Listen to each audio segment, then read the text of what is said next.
All right, good evening, everybody. How are we doing? Happy Tuesday, and welcome to our final lecture play of the semester. Excited to have you here with us. Let's try to zoom in better camera. Here we go. Hello. There we go. Nope, it zoomed out. Man, my camera. What's going on tonight? Let's go close. Let's pull back. New haircut. Yeah, we did get a haircut today, so... Man, this camera thinks that it knows to zoom. There it is. Let me not move. Yeah. What's up, everybody? Welcome, welcome, welcome, and happy Tuesday. Tonight, I hope that you are doing well. If you are new or you're watching on YouTube, I want to welcome you in. My name is Wade, a.k.a. Professor Noctis, and so excited to be here for our final lecture play of the semester of Final Fantasy XVI. It's not our last stream of the semester, but it is our last Final Fantasy XVI stream. So tonight's going to be a great night, you guys. We're going to finish this game. Hey, what's up? Thank you for the follow. Royal Knight VT. Royal Knight VT. Is that for Vermont? Royal Knight from Vermont. I don't even know. Is that the state thing? I'm here to learn. Awesome. Well, welcome. I'm here to teach, maybe. More than that, we're here to discuss. VTuber. Awesome. Man, my camera is like really wanting to focus in on nothing. Here we are. Here we are. Come on. Come on back. Focus, focus, focus. Oh, you just got to bring it back. See that magic? See that magic? You're not going to get that kind of magic everywhere. Other people are way more professional than me, but I'm going to bring it on back. So that's good. So VTuber, awesome.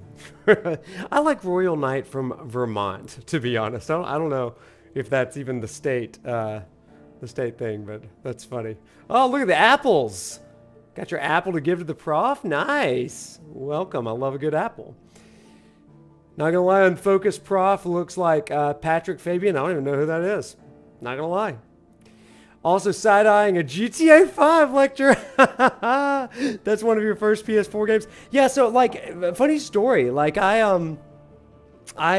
said that as a joke. Like I tweeted it out saying maybe I'll start a GTA 5 lecture play. I meant it as a joke, but people were like, yeah, that's actually pretty awesome. I was like, let's do it. So who knows? Maybe stay tuned for that next semester. No promises, but that would be a fun stream, especially after we do Final Fantasy 15. So it'll be a little bit before we do that. But I mean, with GTA 6 coming out in 2025, we got a ton of time. So we'll be okay there. We'll be okay. Let me say hey to everybody. Some dude, welcome. Leon, Karuai, Esper, what's up? Lady Experiment.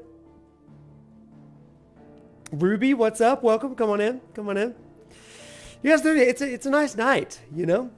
It's a nice night. So yeah, I did dress up. I felt like, you know, you bring your best every single week or every single stream. So I was going to dress up like I do for my classes, even though I am wearing my Final Fantasy 16 shirt tonight, just with the blazer over it. The gang is here. You're going to bring it in these coming FF7 and remake and 15 lectures? Yeah, you better. It's going to be awesome. This part of the game has been your favorite moment in any story ever. Ruby, I agree. Good stuff. Very dapper. Well, we try. Yeah, I got this new haircut. She put some like new spray in the hair. It's like, okay, we're going to try it. Ben is going to outdress me with his FF8 shirts. You know, you're not wrong. Ben would outdress, you know, a Kardashian, I think. So, but even to be in the same league, wearing similar shirts to him, you know, be good. I don't have the Final Fantasy 8 shirts. I don't. I've got Final Fantasy 6, 7, 14, and 15, and 16. Those are my shirts. So. You saw me in the Pride charity stream earlier? Yeah, nice. Yeah, I was hanging out in there while I was grading papers. So I saw that Square Enix went live. Hey, sub, what's up? You know, we're just vamping, doing quick announcements and things like that. So tonight, why don't we go ahead and get started? We got a little bit. Hey, Couch Potato, what's up? Thank you for the compliment on the outfit. Appreciate it. I'd have been so mad if you won a prize. No, I wasn't going to win a prize in there. I just wanted to hop in, and I really wanted to hear what David Minkin was saying. So do you still have time to turn in my incomplete essays? Well, I mean, the grace period that I give to my students, for some of them, it goes on to next semester. So turn it in when you can, I guess. Though you can get a pass if you put out a new Final Fantasy VII video essay soon. Like, I'll give you a pass. So I just need that FF7 video essay from you coming up, guys. If you haven't been watching Subtext over on Twitter or X, whatever we call it now, he's been doing like little bite-sized video vignettes of his recent playthrough of Final Fantasy VII. He's got some really interesting things. It's funny. He's really whimsical. But anyway, one of the cool things that he does is he also kind of just gives some ideas, some lore, some thoughts about where things are going. Going to compile all of those into a YouTube video soon? Heck yeah, that's what we need. That's what we need. I need that little bit longer form video lecture style from you, video essay style from you. Yeah, Bosch, what's up? Hey, thank you for the follow, and thank you for being here tonight. Yeah, I see that you followed 3 hours ago. Man, even off stream. Welcome. What was the Twitter X post about the FF7 Rebirth video I mentioned? It looks interesting during the Game Awards. Leon, thank you for the gifted subs. Sir. Appreciate you. Man, good times. Because you were bad last stream. No, Esper was not bad. Esper was an antagonist making me better. So, and I did get better, remember? Even without potions. Hey, I'm a delight most of the time. You are a delight. My essay is done. Hymn of the Penitent, sins assigned to each dominant. Whew, let's go. That sounds awesome. Let's freaking go with that. All right, you guys, I guess it is about that time. So everybody, if this is your first time with us, I just want to explain a little bit of what we do in this stream. So I call it a lecture play. This is a phrase that I guess I coined. I don't know of anybody else that has done this. But I am an actual teacher over at the University of Alabama, where I teach religion and literature through video games, particularly my most famous class, Judeo-Christian Kingship through Final Fantasy 15. And yeah, we have a great time doing that. So anyway, I do that, and so what I do on these streams is I do a little bit of playing a game, and then I will give a little bit of a lecture. They're not long-form lectures. They're usually about 5 to 8 minutes, maybe a little bit longer if the chat gets carried away, and then we keep going. So through the game. So it's a let's play and a lecture all at once, hence lecture play. That's what it is. So Esper fulfilling the role of Satan in the Old Testament. Oh man, I don't know about that. I like to think of Esper as what is it? A Cain-Abel sort of relationship, but hopefully he doesn't kill me or anything like that. It's very competitive. Maybe Jacob and Esau. That's a good one. Not Judas. You're not stabbing me in the back, but maybe a early form Jacob and Esau. I like that. All right, so let's go ahead and do it. You'll also have to forgive me a little bit. If you can't notice, I'm a little hoarse. And you know that I teach at the University of Alabama, and this last weekend was a pretty big weekend for the Tide. In fact, my understanding is it's been such a big weekend for the Tide that a certain former or maybe current governor of Florida is a little upset about it. So, yeah. If you didn't know, if you don't keep up with college football, Alabama made it into the playoff after they beat number 1 Georgia in the SEC championship game. I was there screaming my head off. And, yeah, a little hoarse. Oh my gosh, Esper, that was lame. That was really lame. I'll allow it because it's the last stream. I'm going to allow it. But anyway, if you didn't, this is the craziest thing. Like, if you didn't catch it, I think that Ron DeSantis has requested $1 million to give to Florida State for the purpose of a lawsuit against the NCAA playoff selection committee. How funny is that? So anyway, there's that. Okay, that's enough football. That's enough outfit talks. Well, maybe not. We'll talk more about that in the game. But tonight we are going to finish up this game. I'm so excited. And y'all, this ending is one of my favorite endings of all time, of any game. And we're going to get into it. For those of you that have played it, you do know that it is... Hey, Jeffrey, thank you for the sub. Really appreciate you. Welcome on in. Hope your Tuesday's going great. Do we have any song prompts this time? We do have song prompts. We're going to talk about songs. We're going to talk about all kinds of things with that. So lots to do tonight. But we are going to start with a couple of side quests just to kind of get our juices flowing. Then we're going to go straight into it. But only maybe 2 side quests. We're not going to do them all. But we are going to do a fan favorite, the Torgal one. And we are going to do the... one having to do with the Circle of Malleus. So, okay, without further ado, let's do it. Let's get to it.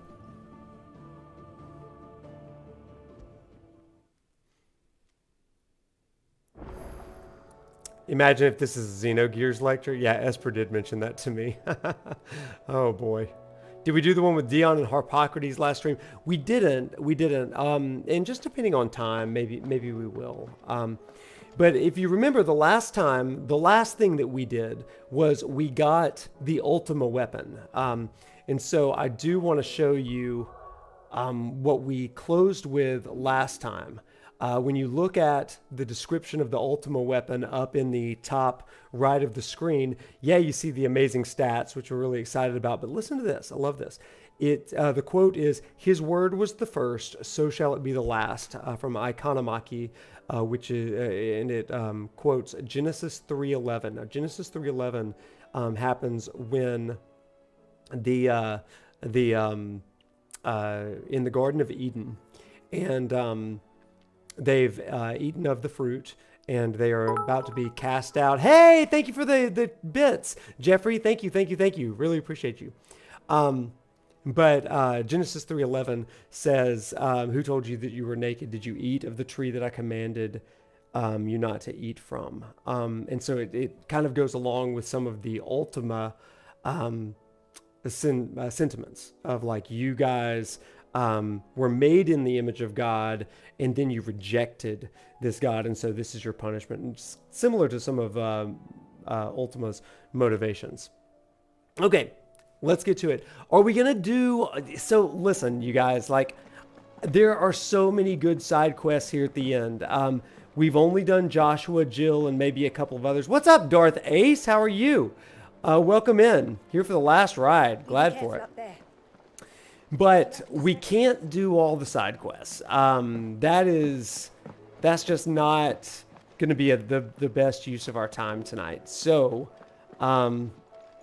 we are going to do just a couple, beginning with Torgal. But yeah, you're right. The Vivian side quest does tie up some key themes of the game. It's there that you discover that... what do you think happened to Miss Minotaur? It's there that you begin to discover that the bearers, or those that have the ability to use the power of the gods,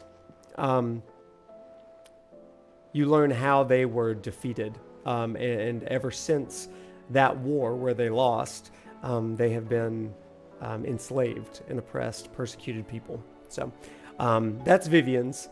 And then what level hype train do we need to get to until you do a shot. Man, I don't know about that.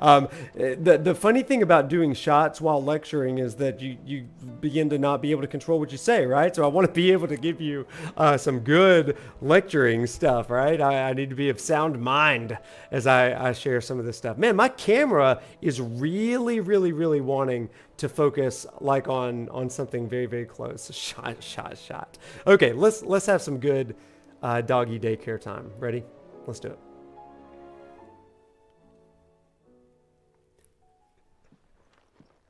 Pining for something, boy.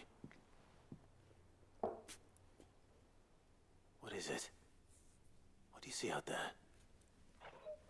I never did ask where you got that anklet of yours. From Sid, that's why. On the day he brought him home. That long ago? And you're only thinking to ask this now? Sid saw that the pup had a habit of gnawing on his leg, since you ask. Clap that there iron on him to keep him from doing it. What was wrong, boy?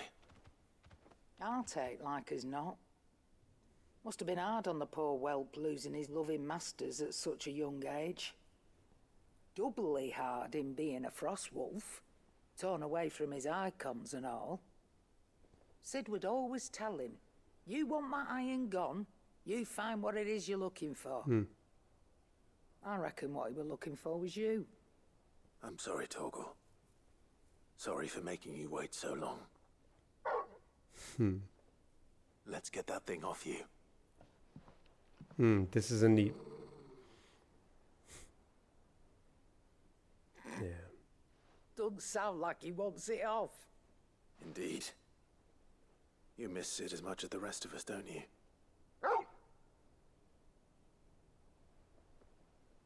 You want me to go with you somewhere?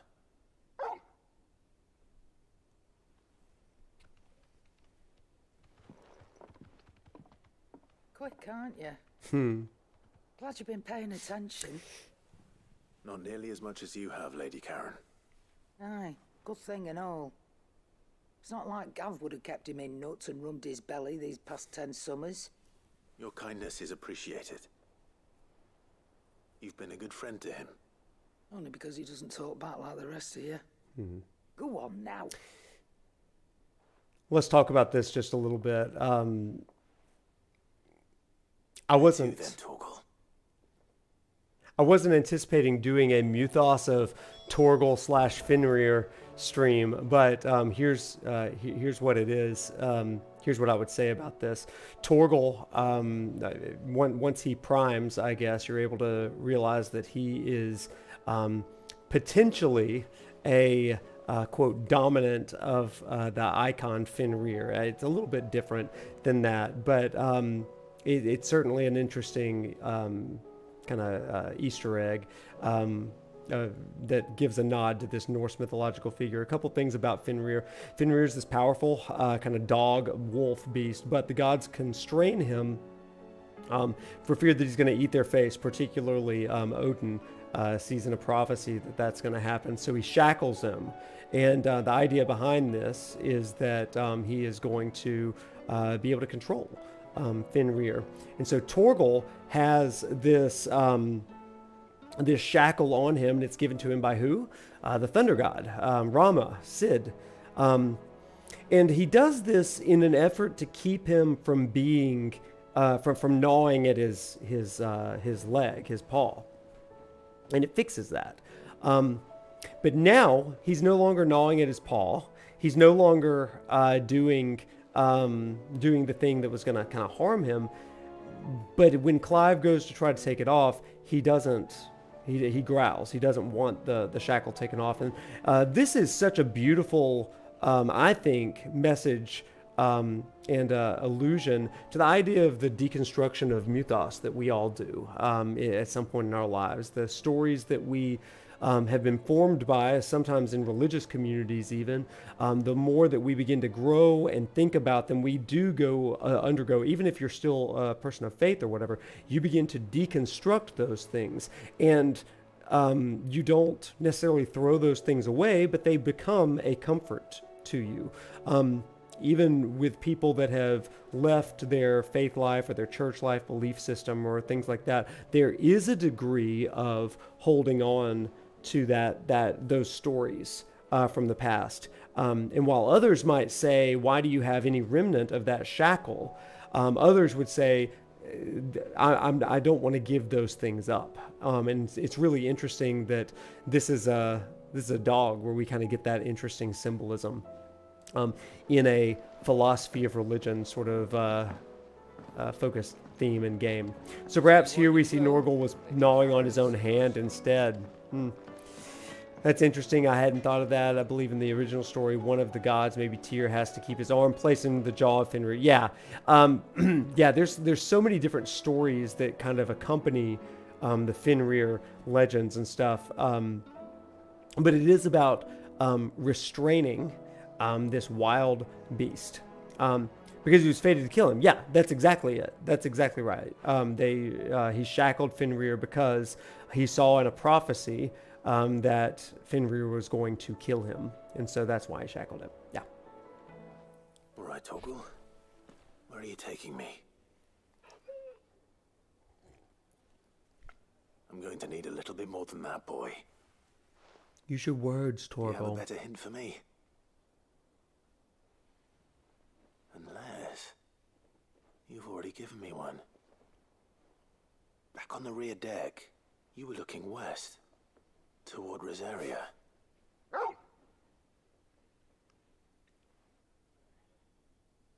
Why don't we try the rookery? Esper, not in this game necessarily, to my knowledge. Now, if you've got an argument for it, then go Almost for it. 20 years. To Port Isolde, then. Fingers crossed the old mooring is still there. Yeah. Nothing that I know of, but that's a pretty interesting idea. All right, let's go to the mooring over in Port Isolde. I like that it's called Port Isolde as well. Kind of goes back to the old Arthurian stories of Tristan and Isolde. Kind of neat. All right. Looks like we can just take a left here, maybe? Yeah.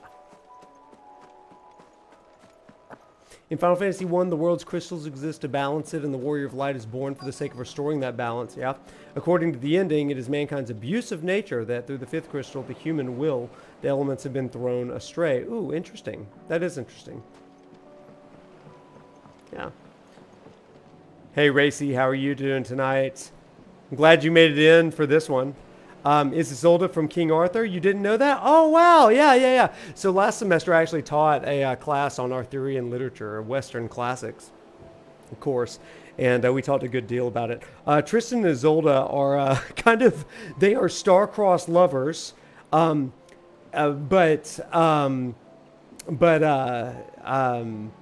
they are doomed lovers as well. And so it doesn't end super well for the two of them. Anyway, if you want to know that whole story, I would never rob you or deprive you of that. So you thought Tristan and Isolde were separate. You can have a separate story of Isolde, but Tristan and Isolde are usually brought together. Taught together, at least. Following up on that, this is essentially where Ultima fails. It's their intent to use the crystals to drain the world of its will and start over. I think the perversion of the use of the crystals in the Warrior of Light is what that song's Mighty Acts of God's horror reflects. Copying and pasting the tweets. Yeah, go ahead and paste the tweet. I can't access it right now, but put it in the Discord for sure so I can go back and look at it later. That'd be great. But for everybody sitting at their computers and stuff, that'll be great. Okay, let's board the rowboat. Y'all, I love this quest. This might be my favorite final side quest. I love it. It's still here. After all these years. A lot smaller than I remember. And you're a lot bigger. You might have to swim, boy.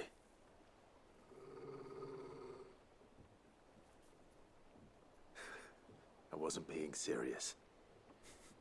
You two go on without us. We'll be waiting here. Thank you. We won't be long. All right. Hop in, boy.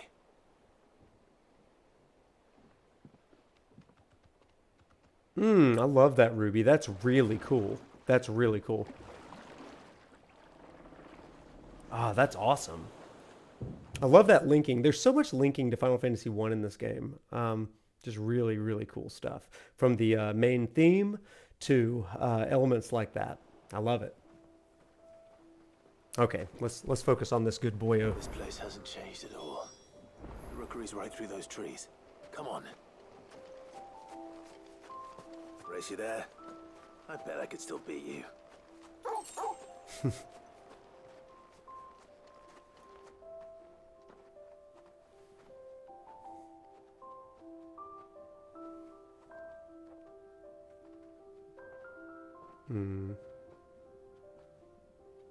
Bless. Here we are. This was our hideaway. Wasn't it, Torgal?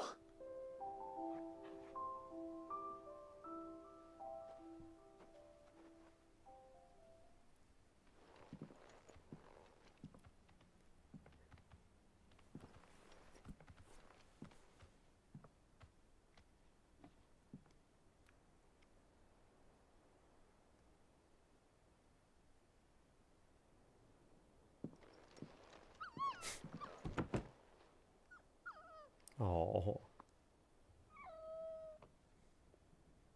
Coming here helped me to forget who I was. Or wasn't. Prince, shield. Son his mother could love. Had I been any one of those things? Perhaps.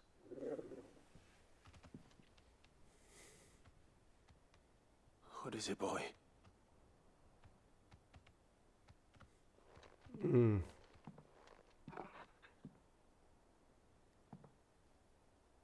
This is all from the castle. And Phoenix Gate. Did you bring these here?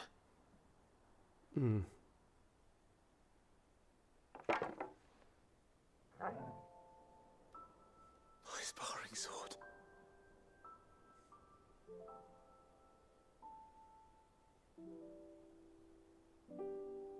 Well. You never stopped looking for me, did you, boy?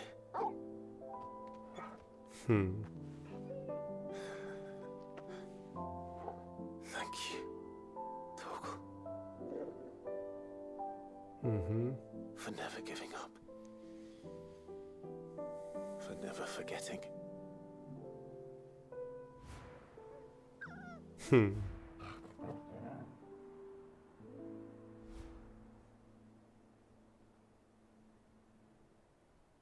Let's take this with us, shall we?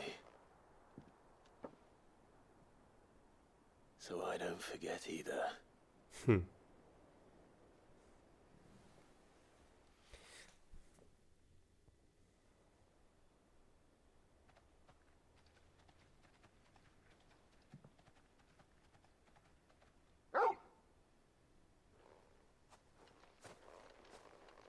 That's not the way back to the boat, Torgal.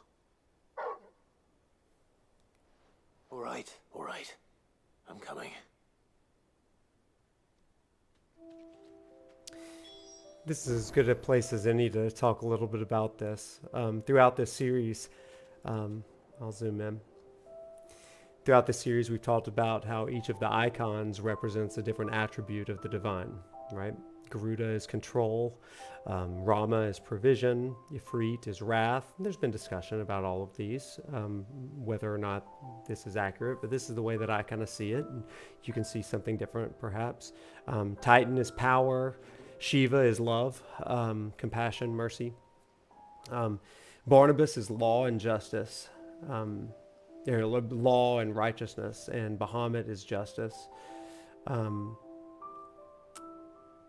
And when it comes to, and Phoenix is kind of eternality, but we haven't discussed Torgal. mainly because he's not really a dominant. But he does hearken to Fenrir. And Fenrir is a wolf like any, ferocious, fated to kill Odin, as we talked about earlier. But I love what this quest kind of does. And if we take that same idea of these icons and dominance, convey an attribute of God or gods, then what would you say that Torgal / Fenrir is? And I think this quest really shows in some ways. For me, I would say that this likens the divine to the faithfulness or the loyalty of a dog that is looking to find those who have been lost. And this is certainly a Jewish and Christian term, but it's also some of the more compassionate deities in Greek mythology, even in Far Eastern mythologies. I think of some of the gods that help humanity basically escape some of the wrath of some of the other deities. Unconditional love, I love that. And I think it's cool because when you look at Torgal, there's just this constant presence and protection and safety and loyalty. It reminds me a little bit of the Christian parable Jesus tells of kind of the father the shepherd that goes searching for the lost sheep, or the woman looking for the lost coin, or even the father that waits on the porch for the lost son, also called the prodigal son. And so kind of a cool sort of nod here. So that's why I wanted to do this Torgal quest, because I do think that it helps embody, once again, this full pantheon of divine attributes we've talked about. So, sweet moment. All right, let's finish this quest. I think I know where we're going.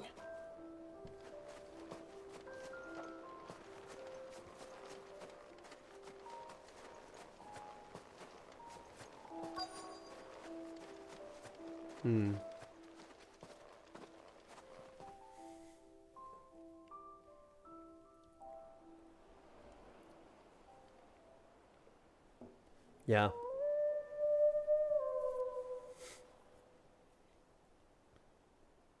Yeah, he's still with Clive. That's a beautiful piece.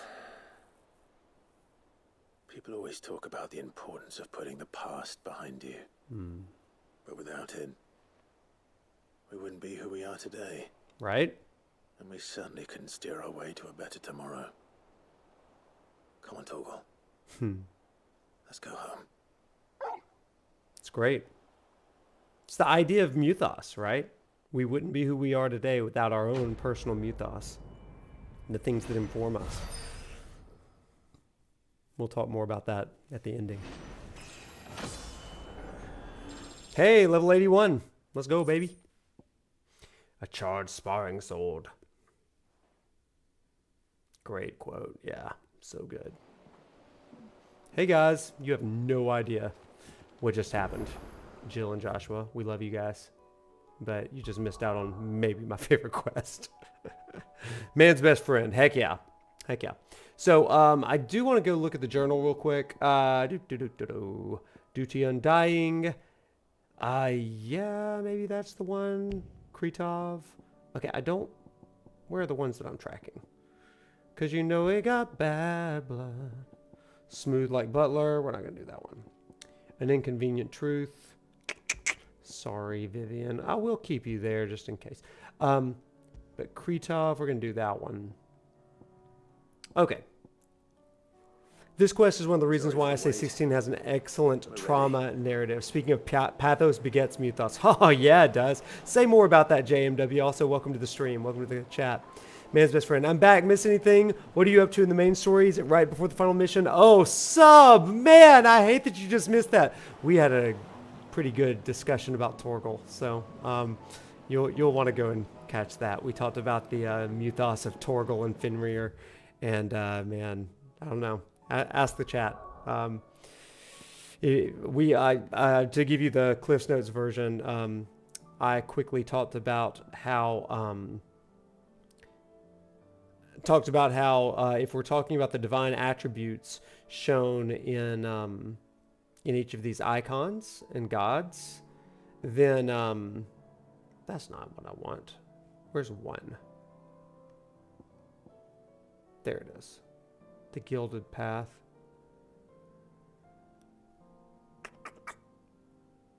Maybe that's right. But we talked about how the divine attribute of Torgal Fenrir may very well be the loyalty of like a dog, and kind of the divine's, in some traditions, pursuit of humanity, wayward though it may have been. Okay, so is that skin trade? Is this the one, or is this the one? I was wanting to do the quick...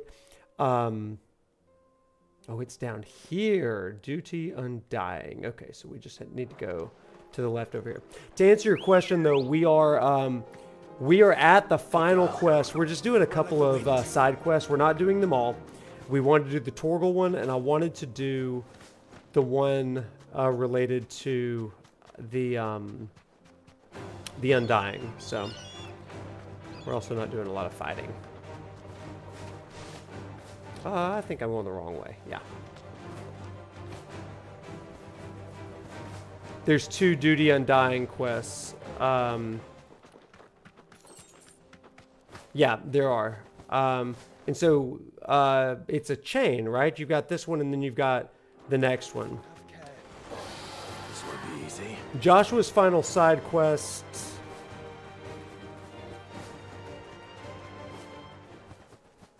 That's the one with the Circle of Malleus, right? That's the one that I'm wanting to do. Yeah. Yeah. Those are the... we did the one with their dad at the grave last time, but... Yeah.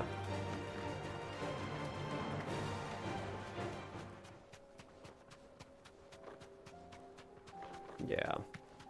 Yeah, it was tough to try to decide which quests to do and which ones not to, because like I'd love to do all of those, but we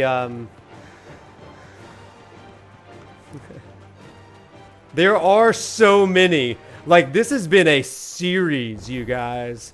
This has been a flippin' series, and like I love it. Thanks, but Cal. It's also been like, I tried to organize them on YouTube the other day. I've got to do.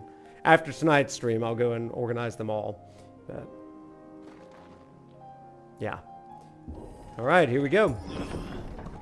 I love this quest right here. I love it. Remember, this is the circle. Well, you're going to learn. I'll shut up.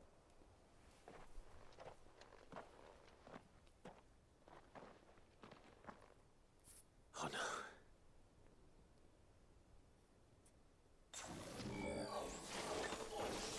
You'll pay for this. Yeah, it does sub. That's why we're not doing all of them on stream. May still be survivors. Oh, you guys, I didn't get potions. Lady of the Rings. You have the one job. I need to make that a Streamlabs timer.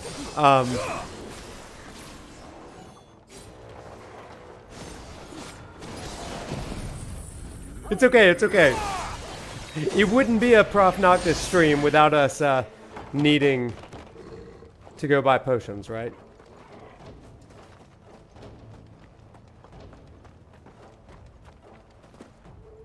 By not doing the quests in between main quests, you're right. You're right, I did this to myself. Whatever that thing is. I did not need it for the S tier hunt, you're so right. Nice try.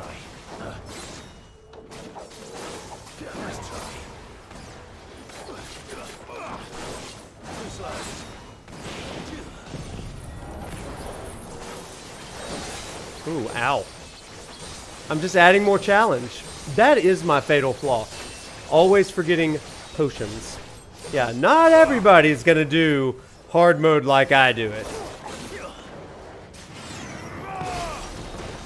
Those people Those people just like easy mode, I guess. Either that or they have good memories.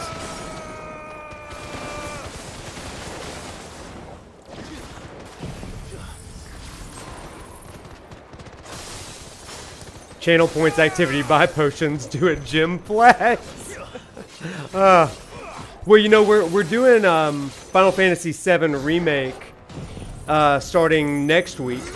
So maybe we'll have a channel point squat challenge or something like that. That would be appropriate for Cloud.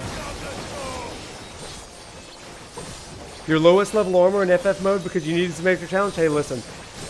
I hope that in the DLC they offer like an ultimate difficulty mode. I think that would be really cool.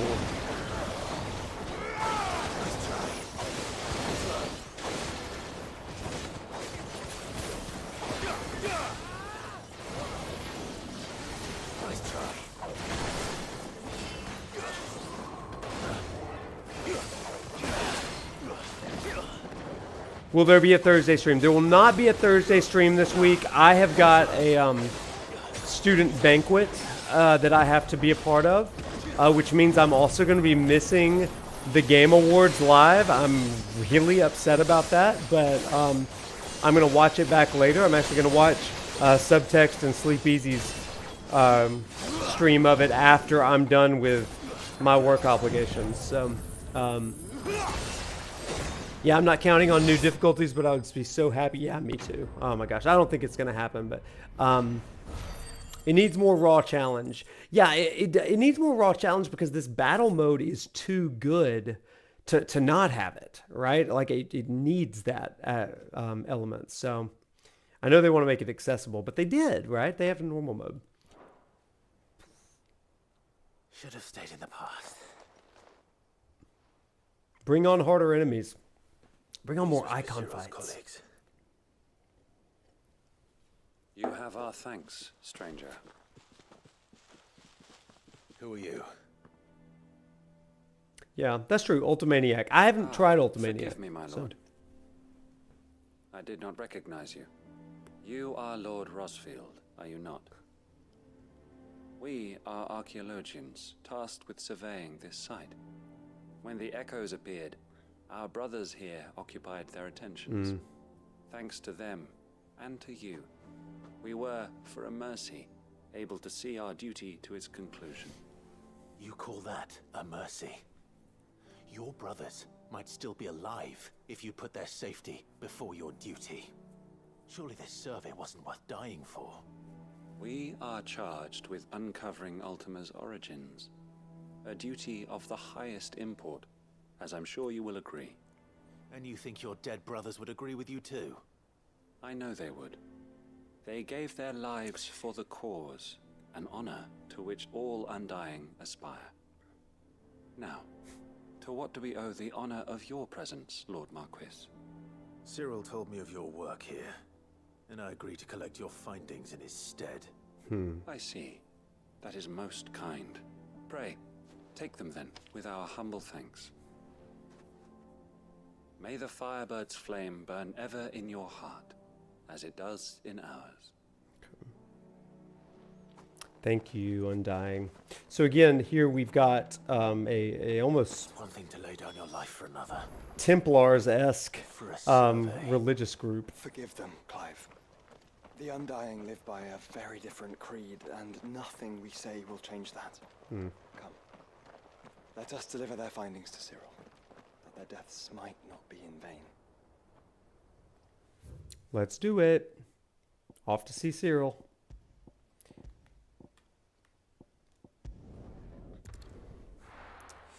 Oh, a Tonberry fight would be amazing.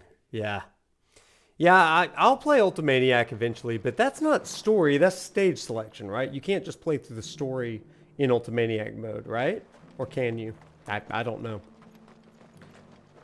Oh, goodness. Okay, where is it? Is Cyril in here? Yes, he is to my right. Oh, you just can't see the... There it is. Got it.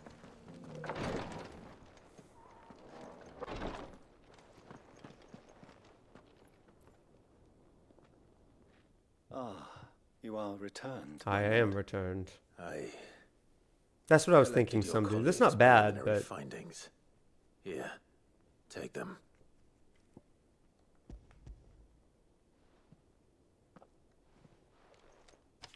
My thanks.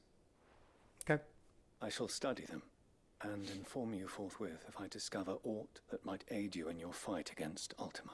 Thank you, Cyril. Cyril, your survey party suffered several losses in Kretov.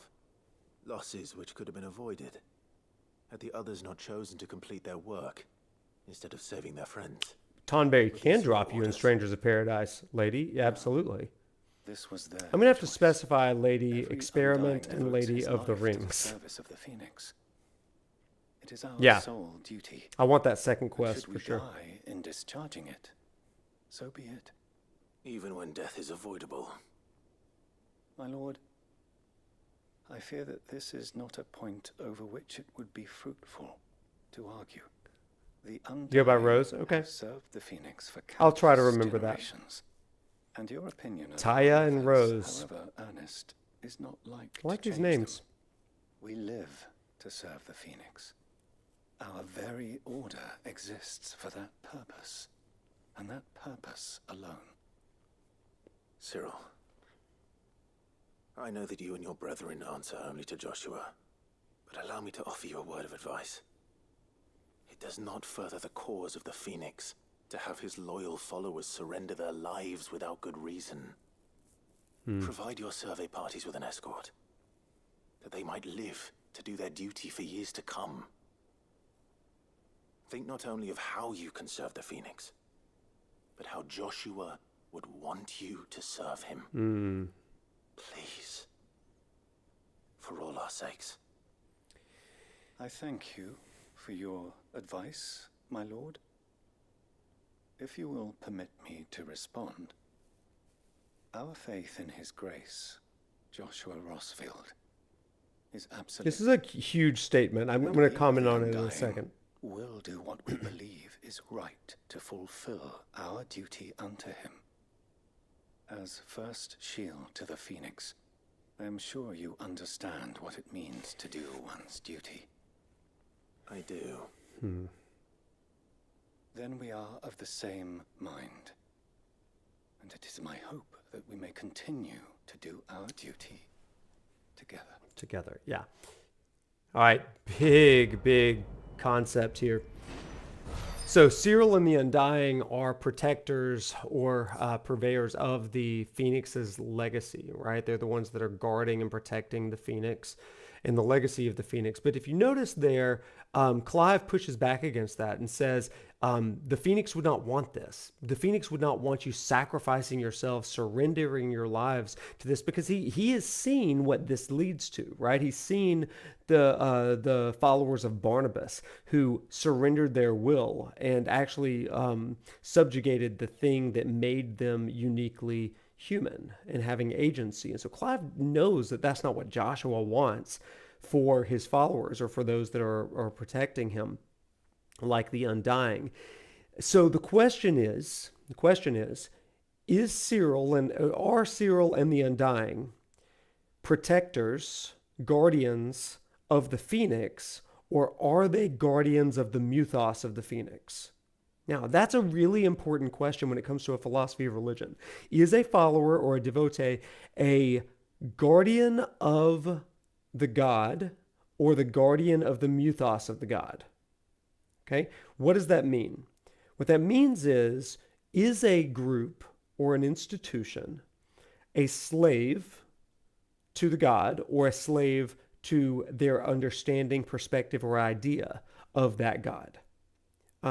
This is something that we talk about in some of my religion classes, where we talk about the things that you've always grown up with and all that kind of stuff. And the beginning of deconstruction is to begin to separate dogma from data, I think. What do people actually say and believe throughout the centuries? What were these texts originally written for? And then what is the dogma that begins to surround it? Data, for instance, may be something along the lines of Genesis 1 through 11 in the Hebrew Bible were adapted from ancient Near Eastern mythologies and Babylonian texts. That's what the data and the archaeology says. But a dogma says, no, God spoke this to someone that went into their ear, and they pinned it down on a piece of parchment or papyrus or something like that. And we know that is very, in all likelihood, untrue. And we have the archaeological pieces to kind of go against that. That's what I talk about with the distinction between the data and the dogma. And in this case, the mythos of the phoenix or the phoenix of itself. I think they're a guardian of the thing, the phoenix. Yeah. And so you can make an argument here. But the counter argument would be Clive is saying, no, the phoenix doesn't want you to do this. So is it your idea of the phoenix? I think there's some interesting things there. The divine as opposed to the person. Okay. I kind of get what you're saying here. Yeah. But again, it is their belief system of the phoenix, not the phoenix enfleshed, right? In fact, I think that's in the first century of the early church. That was one of the issues that they had, right? You've got the law, the Torah, and the prophets, and this was the way that people always believed. And here comes Jesus, a rabbi, a teacher, and Christians claimed him to be the Son of God and all that kind of stuff. And the idea there is that there is a friction. There seems to be some level of incongruity, even though Jesus said, didn't come to abolish the law, but to fulfill it, all that kind of stuff. But that was the friction there. Kind of an interesting piece, isn't it? So, okay, there's your mini lecture for that. Let's head on to the final side quest, and then we'll finish this thing. It's difficult when your savior isn't just one-dimensional. Isn't that the case? And wouldn't it just be easier if I need to go talk to Cyril. I forgot about that. Let's go back and talk to Cyril.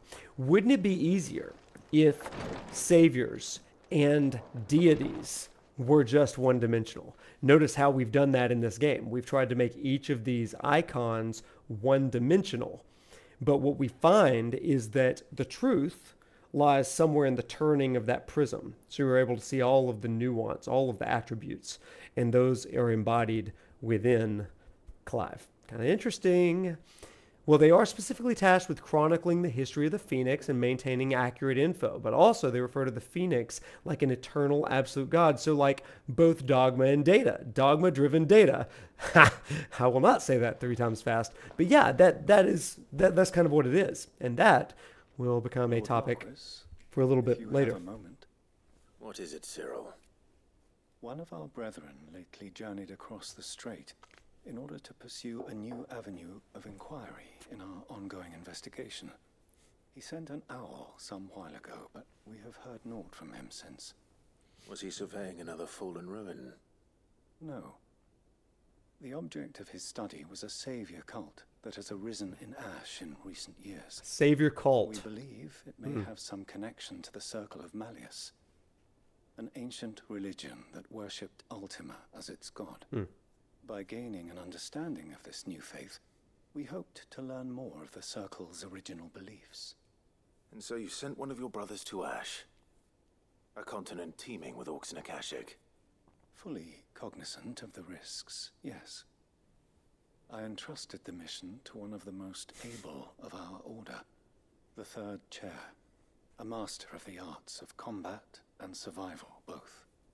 Though he has been silent for some days now, I have thus far refrained from sending any others in search of him, lest they be lost in turn. Yet, it seemed only right to inform you of the situation, given your unique experience of the perils of Ash. For as you so earnestly advised me, it would not do to abandon a man to his fate, when he might yet be saved. To the Third Chair. Oh, lady, that's interesting. But Ash is a big place. can you be any more I thought specific? of God as if you've ever seen the show Thundercats, there was a big blue cat in the sky, and that's like an old man cat. So I thought of God as kind of that big ghost, not really a cat, but old man in the sky. If aught ill befell him, I expect it did so there. House of the Undying. Yeah. I'll see what I can do. You are much too kind, my lord. Ruby, yeah, exactly. Exactly. And may the firebird's flame ever burn in your heart. Wah, wah, wah, wah, wah, wah. It's also, it's that guy also from the House of the Undying in Game of Thrones. I love it. It really is. When I think of, when I first saw this guy, I thought of him like he's one of the faceless ones, right? Oh my gosh, I absolutely loved it. You can see the Game of Thrones references in this game. I don't think it's as big a deal as a lot of people do, but man, oh man, can you? I think is it up here? I think it's actually down here. Yeah. Can't remember his name now. Oh, Jacquin. Is it Jacquin? It's something like that. Yeah. Yeah, there it is. There it is. Just making sure. To Isla. Jacquin Har. Yeah.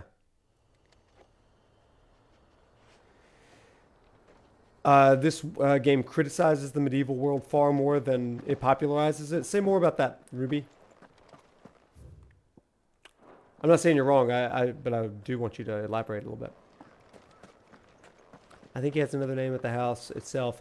Yeah, it feels like there's another name as well. Yeah, the Final Fantasy stuff overwhelms the Game of Thrones elements. In fact, I was expecting Game of Thrones to become more Final Fantasy, oh gosh, go back, Final Fantasy-esque with the White Walkers and stuff, but it really didn't. I think Tactics is more Game of Thrones. Yes. Yes. So really Game of Thrones is more Final Fantasy Tactics than Final Fantasy 16 is Game of Thrones. So that's the real never-ending Final Fantasy cycle. Two things on the GOT stuff. Who cares? Yeah. All art is derivative. You're not wrong. Yeah. Almost all modern media in some ways is going to harken back to older stuff. Doesn't actually have a monopoly on fantasy political intrigue. Still, I do think that there are some things that are like clearly Game of Thrones inspired. Hodor and Goots is pretty close. Annabella and Cersei Lannister, that one's a pretty apt comparison.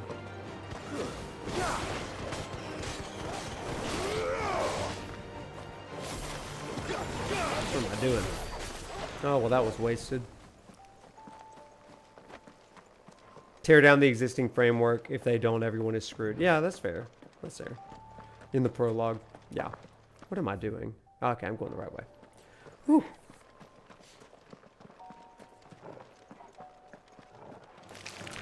Yeah, for me, that's all that really mattered for me. Like, are these characters grounded? Are they believable? And do they tell a compelling narrative? And for me, obviously, they do. I've spent, what is it now, almost 200 hours in this game. And just the story, not even really gameplay, dissecting the story of this stuff. I do like the power of this sword. It's really good. Yeah, I want to make sure that we've got some time to talk about the final scenes in the game. That's why I'm not doing all of the story. Well, we're going to spend as much time as we need, you know. I'm not going to belabor the point, but yeah, we'll talk about it. There is always Discord, but I mean, you want to be able to do it here. I get that. Racy, you probably won't. You'll think about this for a while. But this is a great scene. I'm going to shut up and we'll talk about it. Arthur Rita Burb. village seems safe enough at least.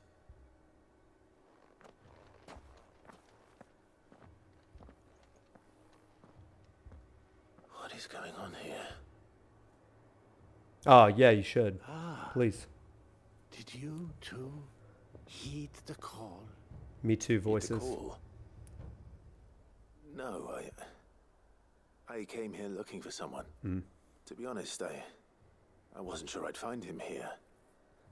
Let alone all of you. Is that so? What are you doing here? Is this where you live? It is my home. The others, they heeded the call. You keep saying that. What do you mean? They came here to perform the rite, just as King Barnabas instructed. This village is their altar, where they shall cast their shoals upon the gentle waters and give themselves to the Lord. Give themselves. Lady, that's why. Oh, Lord, cleanse us of our sins. Let us be reborn in your loving arms. Free us from the torment of this mortal realm. They want to be saved. Forgive me. Yeah. But did another foreigner, like me, come here? He was probably wearing a cowl. You mean the traveler from Stone? Yes. He's staying at my house, toward the rear of the village. Thank you. If you don't mind, I'll go and greet him. They seek the same salvation Barnabas did. At least the third chair still lives. Let's go and find him. So these are incredibly devoted followers that believe that their freedom, their salvation, exists beyond this mortal realm, right? That their flesh is sinful, that they are not in alignment with the law of Odin / Barnabas / the deity, right? And for them, that subjugation of the will is what will in turn give them the freedom that they so long for. This is not too far from some Christian perspectives. One of the verses in I think it's the book of John, Gospel of John. It may be Luke, I can't remember, but it says John the Baptizer is speaking about Jesus. I must decrease and he must increase. And the idea is that John's will needs to lower and the will of Jesus is to be raised in this. That's a really, really big thing. It's also really big in the idea that when someone acts against the divine, they are made dirty by sin, that word. And they are deemed ungodly or in many ways unacceptable in the sight of the divine. And there are some groups and dogmas that really, really lean into that. In order to be saved, you have to do a set of things.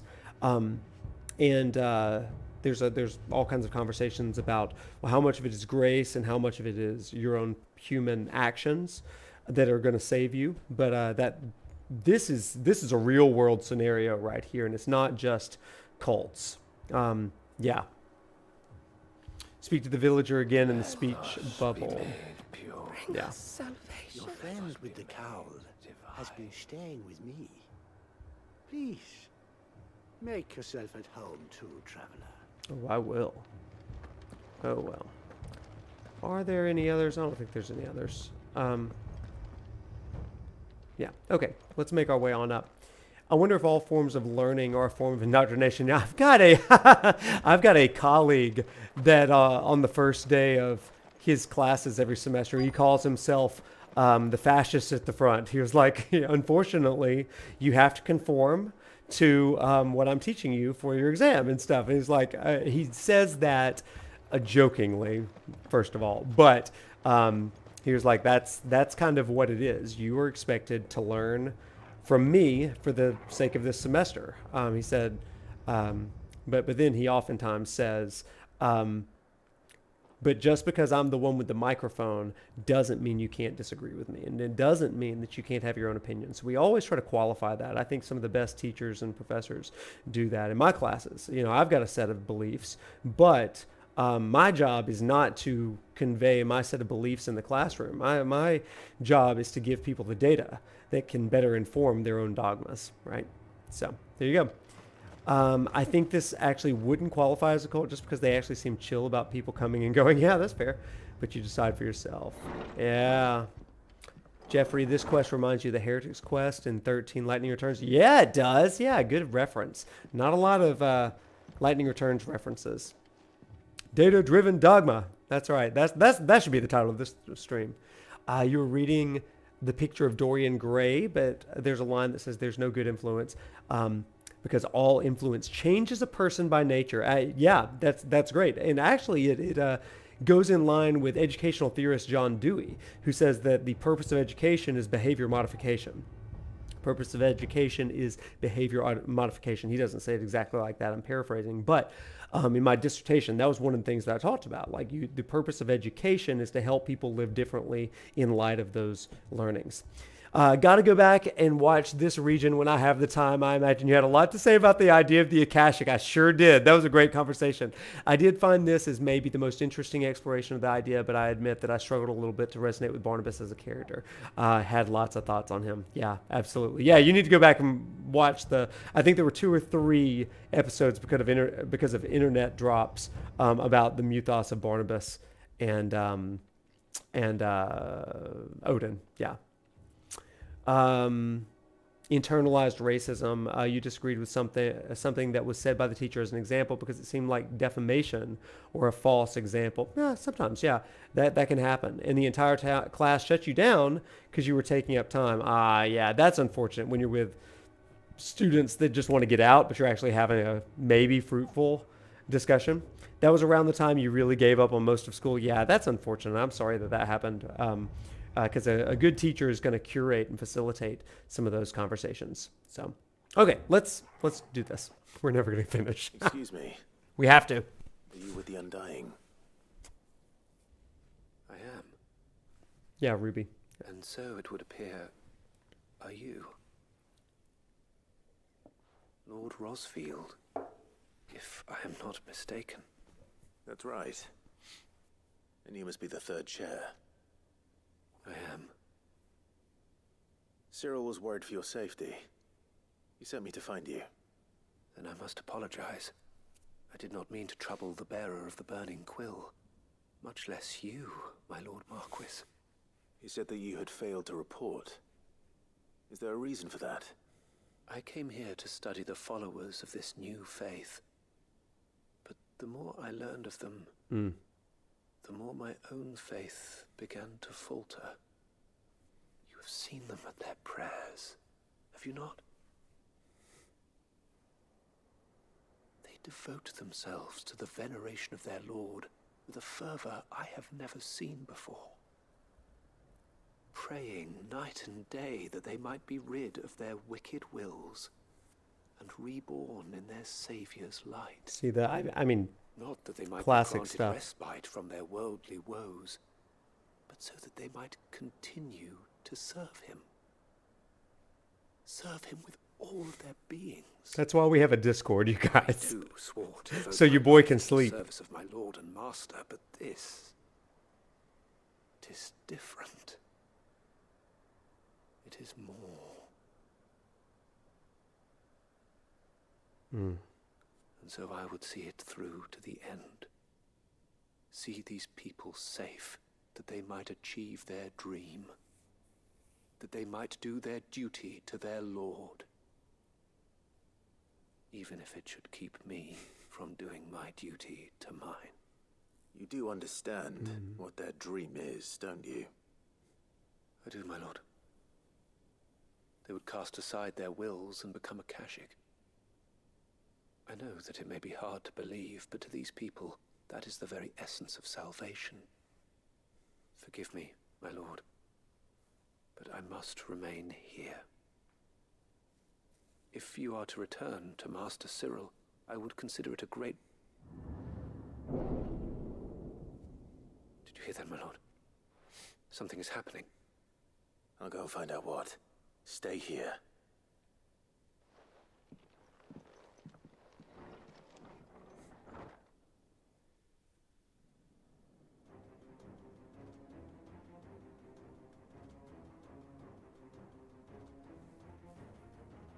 Beneath the flood. Oh no. There must be something I can do. This is not going to be a several-hour stream, you guys. To be fair, I don't talk much in the Discord. I do read it, but I don't chime in too terribly much. But if ever you want me to chime in on something, then tag me in it. And I'll usually be pretty good at it. Yeah, their prayers were answered. This is what they've kind of become, right? They have transcended their mortal bodies, and here they are. Now, chat, what do you make of the fact that they are fallen echoes rather than just simple Akashic, right? Your classic Akashic sort of thing. What do you make of this? Because they could have just been like your basic Akashic. Why the fallen echoes, do you think? I'm not sure I have an answer for that.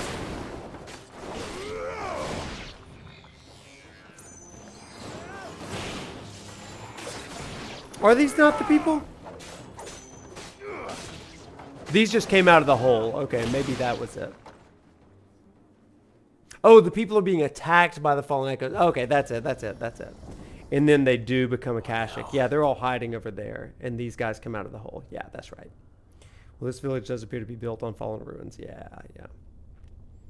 I hope the DLC tells us more about the fallen. That's what I really want. Oh, good. This will be fun. These are just echoes. Yeah, you're right. I've killed your kind before.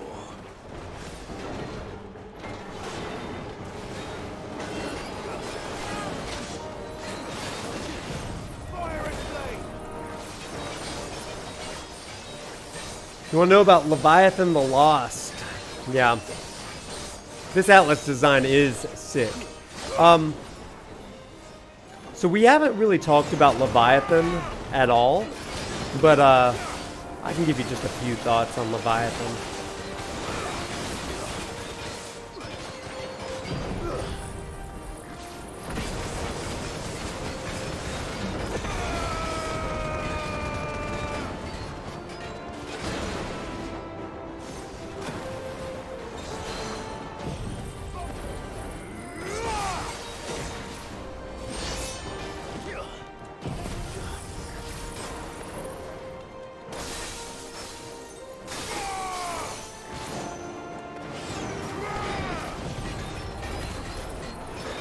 Yeah, I was thinking of taking us to Sanbreck real quick to hear the Leviathan story. It's not much, but it does reference the Leviathan story. It's kind of cool.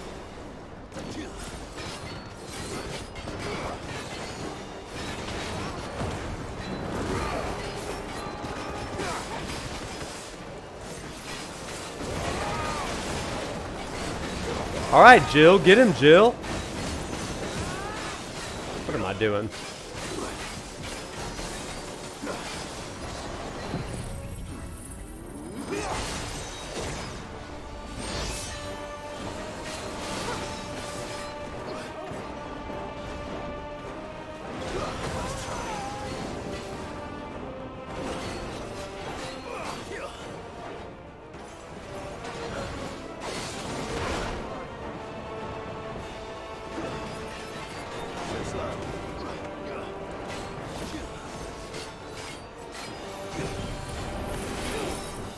Ooh! That was close. That was close. Ugh. What do I think of the potion seller, Keel, and Leviathan? I don't have much of an opinion on that. Like, I can see it happening, but I'm not sure there's a lot of in-game stuff about it, really. I'm not totally convinced, but I could be convinced. I don't have much of an opinion on it. That's the long and short of it.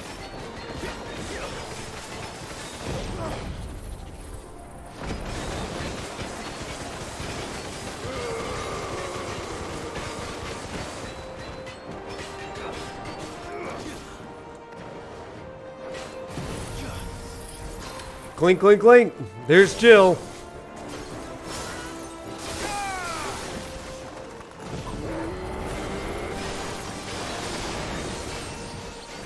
Titus.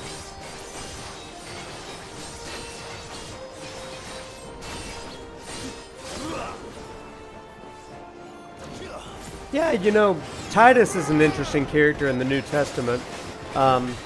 Speaking of religious communities and how the Apostle Paul sent him to basically help a group of unruly people kind of conform to the Christian path and stuff.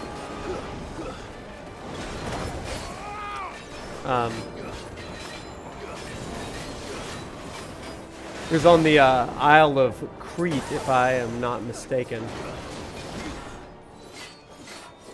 We're just kind of like, there we go. You're finished. You're finished. Haydaha has literally zero evidence. Now that super snarky young man running the #1 forge in Dalamil, on the other hand, oh man, if only this was a Final Fantasy X stream. People have suggested that. Between that and Grand Theft Auto lecture plays.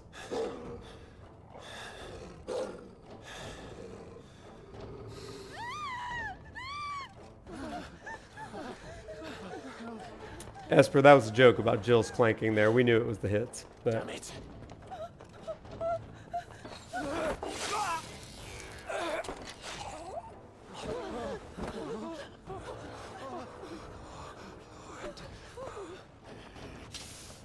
Okay, good.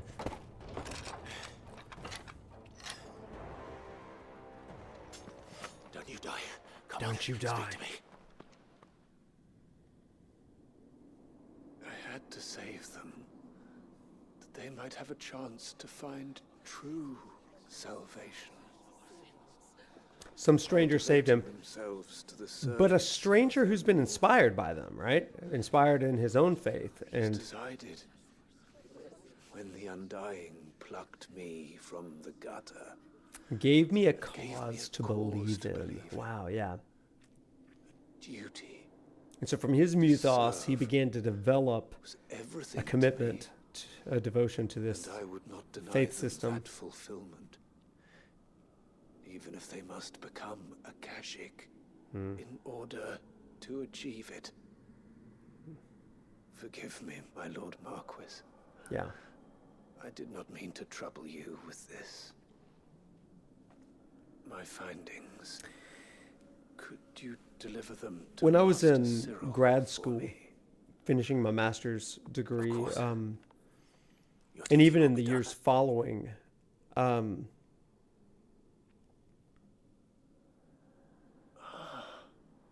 one second. Look, my lord. They are saved.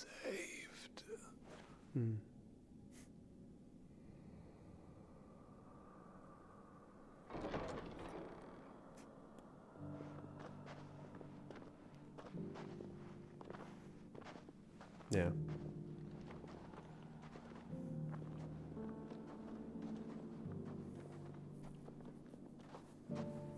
Yeah.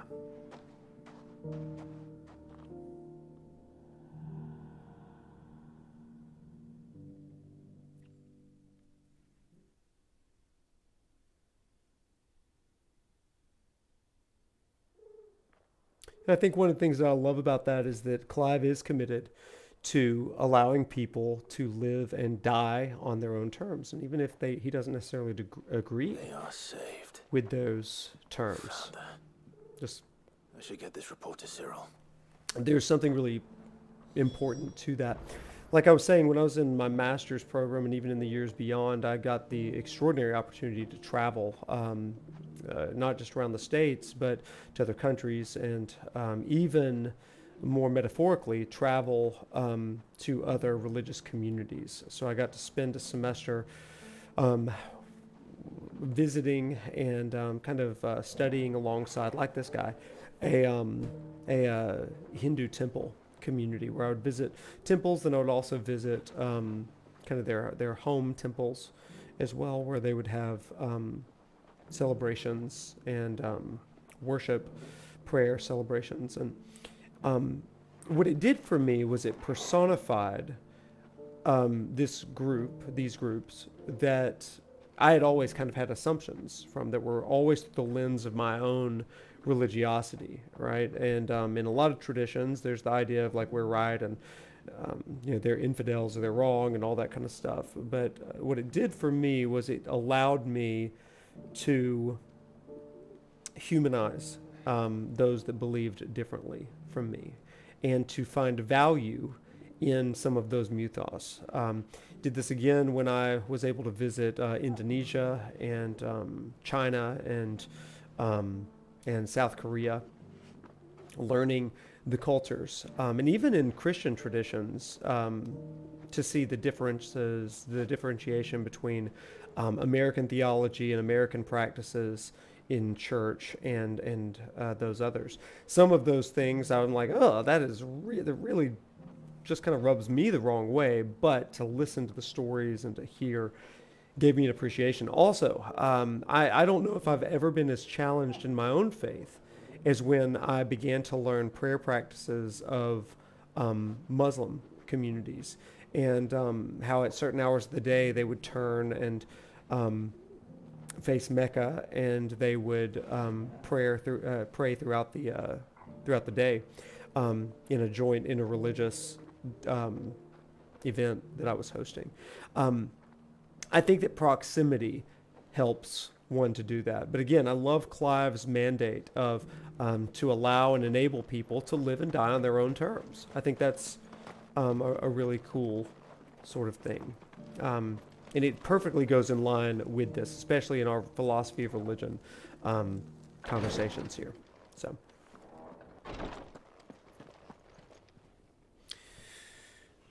Sometimes my students ask me, how do you find, how can you maintain any level of Christian dogma or Christian elitism,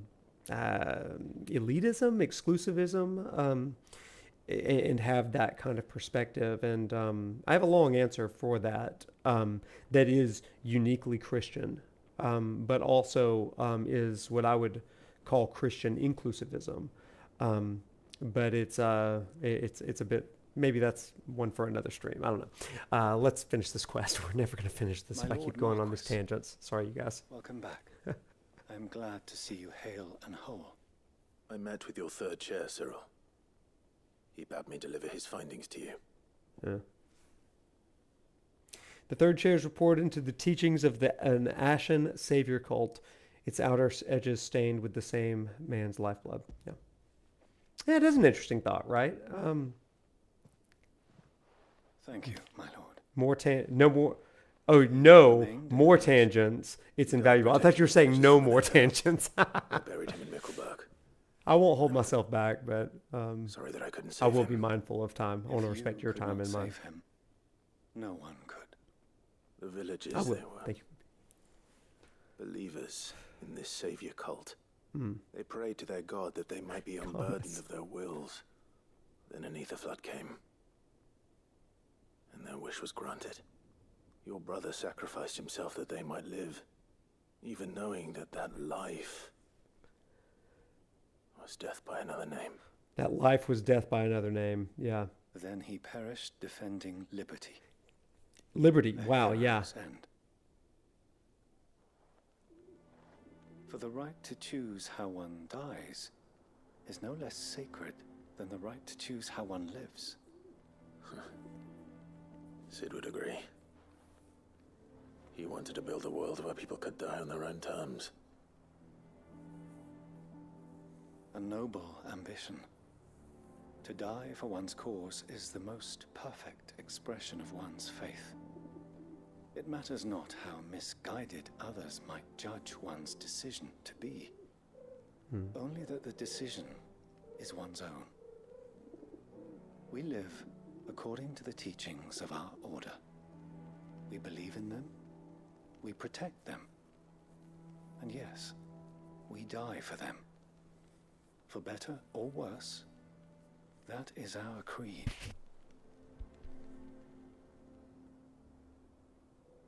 But he didn't die for your creed. He died to save them. And you still believe that what he did was right? I believe that he believed it was. We of the Undying are not slaves, but willing servants. And this was his will.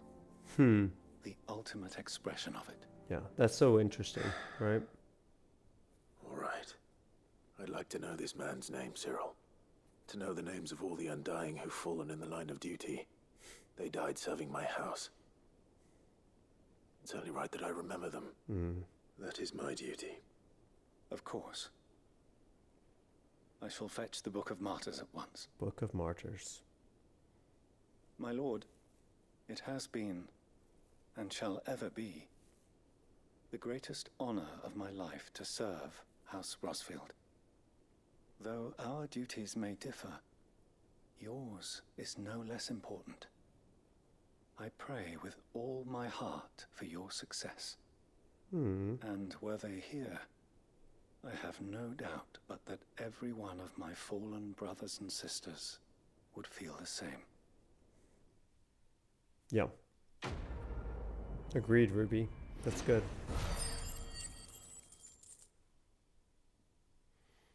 Does the modern Christian teaching form... Oh, more orichalcum. Look at that. Does the modern Christian teaching form an unnatural expectation of how one chooses to die? Rephrase that. I'm not entirely sure what you mean there. Say more about that. This quest also, important for Clive's sword speech. Yeah. Okay, let me talk to Cyril one more time. Turn around, Clive. Turn around, buddy. Oh, of course. We'll go outside first. Okay, we're going to go talk to Cyril, and then it is time. I do want to follow the Book of Martyrs fetched from the requiratory forthwith, my lord. But prithee, do not let me keep you, should you have more pressing matters to attend to. The volume will be waiting for you when you next return. I shall have the Book of Martyrs. I want you to tell me.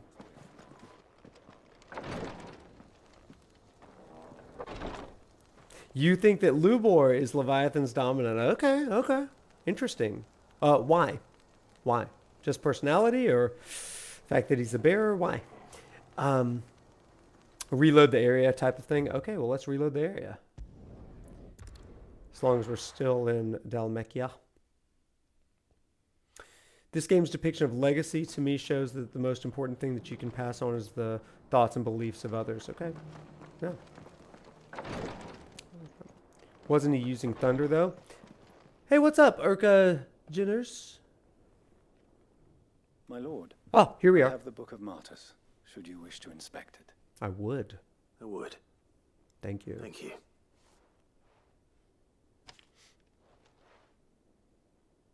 Delan. Kite. These aren't Rosarian names. I thought the Undying were drawn from the Duchy. We are. But our order works from the shadows. We choose new names that our origins might remain secret. I chose Cyril. The others, the names recorded therein. I see. Well, if these are the names they chose, these are the names I'll remember. Thank you again, Cyril. I'm in your debt. That's interesting stuff, right? I am in yours. Fare you well, my lord. And may the firebird's flame burn ever in your heart. Dallin and Kites are characters from 12. Yeah, interesting. Hey, Ruby, what do you make of that? I think that's a really interesting phrasing there. That's good stuff. How may I serve you? Oh, nothing. Go safely, my lord. So, there's one thing that I do want to pick up on. We're going to head back to the hideaway now. Or let's go to Sanbrek. We'll listen to the storyteller talk about Leviathan. That'll give me a chance to talk about Leviathan. Then we will face Ultima. So, there was something that I wanted to mention a second ago. You didn't talk to him about the Undying. I talked to him about the Book of the Martyrs, right? Wasn't that what you wanted him to do? Well, let's talk about Leviathan. We'll go back to Cyril then, and then we'll fight Ultima. There was one thing that I wanted to bring up a second ago, and Racy, I think you asked the question, well, just made the statement that you wish that some of your own, that people would clarify where did you say it? Something you've wondered about yourself and your own religious mentors. And I want to talk about that Christian inclusivism piece that I mentioned a second ago. So I grew up in a framework that is known as Christian exclusivism, where you have to say a certain prayer, be baptized, go through certain things in order to be, quote, saved, right? To receive salvation. And it is through Jesus, it is through, all this stuff. And that's the idea of truth and salvation. But there is a Christian conceit to it, right? That it is Jesus, right?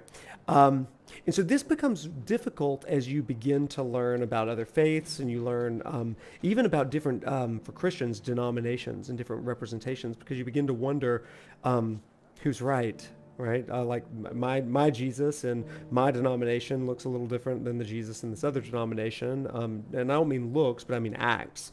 And it's very similar to what we talk about here on this stream of, this interpretation of God and Scripture is more about power or control versus one that's more about love or provision. And then another one is about justice, and you see that manifesting in social justice action and things like that. But it seems almost as though each of these is very disparate and different. And while it's easy to say under the blanket of Christianity, well, it's all just, it's all the same God. It's just people leaning into it differently. I think it gets really challenging when you begin to see some of those similar attributes across other religions and stuff. So Christian exclusivism was one of the first things that I began to personally deconstruct. And I came to realize that there were really three different forms of understanding. I'm going to give you a big word here. It's called soteriology. It's the theology of salvation. And I had always known Christian exclusivism. I had heard of universalism, which is everybody is saved.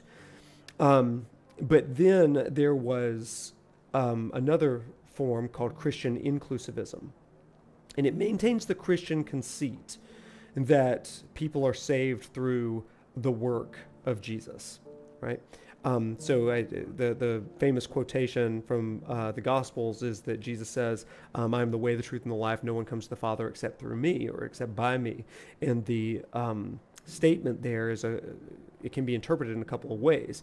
Is it through Jesus saying through me and my name, or is it the first century understanding of the name being the life and the work of this person, or of this the one speaking?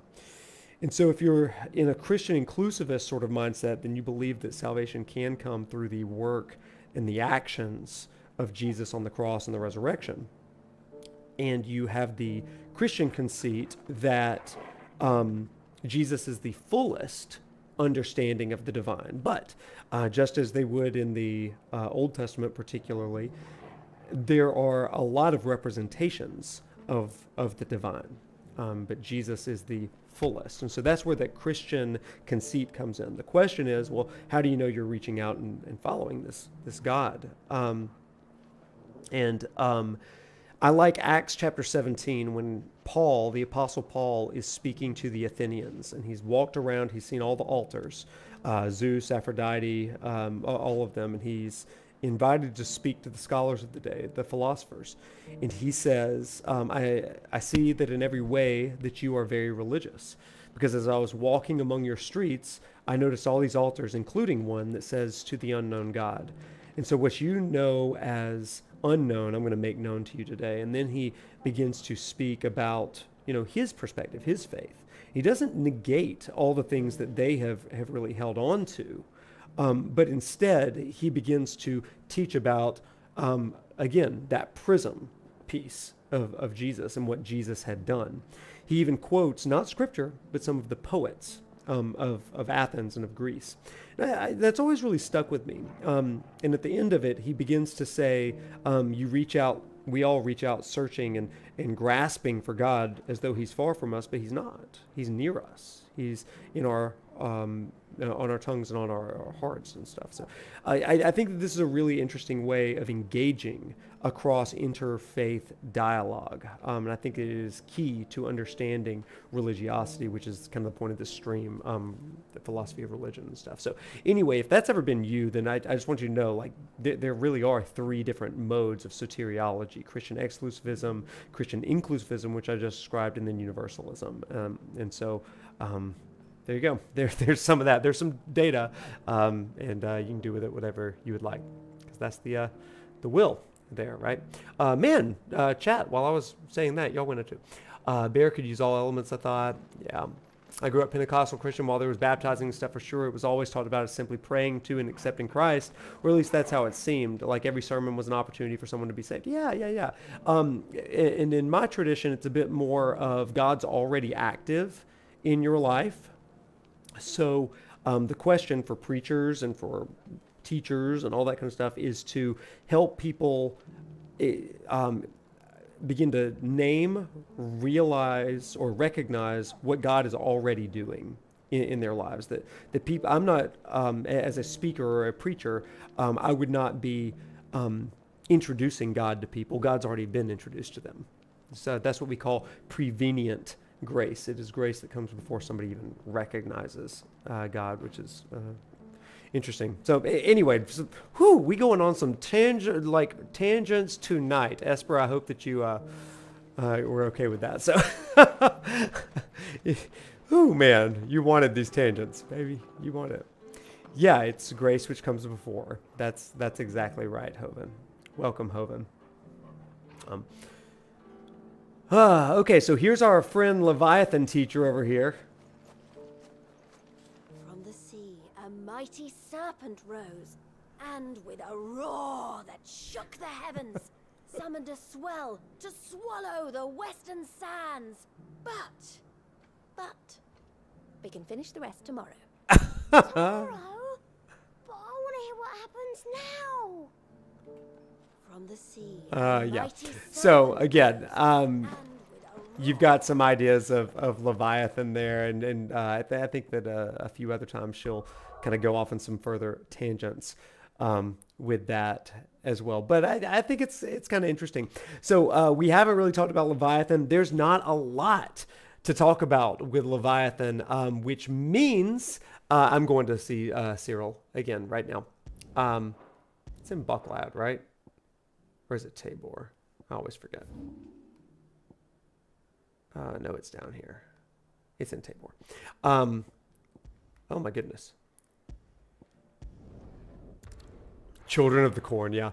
So speaking of Leviathan, there's not a lot we know. We know that it's Leviathan the Lost. And while we can put together a few different things, if we're going to look at a divine attribute of a Leviathan, this is the low-hanging fruit. This is just an easy one to kind of point to. I would say that part of the role of Leviathan here is, even though we have all of these different representations of the divine, including even Fenrir, there's still things that we don't know. So similar to what I said about the Apostle Paul looking at the altar to the unknown God, this is almost like that mystery, that lingering mystery. So often religion wants to, and in modern day, we want to take religion and kind of literalize it. We want to factualize it, and we have exchanged mystery of faith for certainty of belief. And that's where some of that dogma stuff comes in. Let's go talk to Cyril, and then I promise you we're going to finish this game. This is it. This is it. No more after The this. Undying are at your service. Yeah, well, tell us about it. We are, above all else, a family. Both in a figurative sense. We are united by a shared duty to protect and serve our Lord and Master, the Phoenix. And in a literal one. The blood of the Rossfields runs through many an acolyte's veins. This was one of the purposes for which our order was founded. Should the Phoenix's flame fade, it was hoped that it might be reignited by one of his faithful. Now, isn't that an interesting piece, right? This was one of the purposes for which our order was founded. Should the Phoenix's flame fade, it was hoped that it might be reignited by one of his faithful. And so, we welcome all sons and daughters of the Rossfield line, no matter how maligned or misbegotten they might be. We welcome also those skilled in sword and spellcraft, that they might serve our other primary purpose, to dispose of the Phoenix's foes. Though our origins may differ, our purpose remains the same, to preserve the holy flame of the Phoenix. Now, isn't that rad? Isn't that cool? So that's an important piece. Remember that. Hoven, this is the last Twitch stream for 16. Funny how Clive literally does that. No stream on Thursday because Prof has work stuff. That's true. For the record, I currently link Leviathan to avarice as his sin, mostly by process of elimination. Okay. To avarice as his sin. Interesting. Leviathan is interesting as much like Rama is basically many incarnations of the storm god. Leviathan is many incarnations of a mythological chaos serpent. Yeah, you're right. Yeah. Okay, did I miss anything? We know that he's Lubor. Yeah, lightning. Lubor uses lightning. Dun dun dun. Lubor cast a bolt of lightning, but that's it. Let's see. Yeah. Nice. Okay. Let's do it, everybody. It's time. It is time. But first, we're going to buy some potions. Isn't that right, Lady of the Rings? Yeah, we're going to buy some potions right now. There are other side quests that we could do. If this is your first time experiencing this game, then I would encourage you maybe go look up some of the final side quests, because we're not going to show them here. But yeah. Go on then.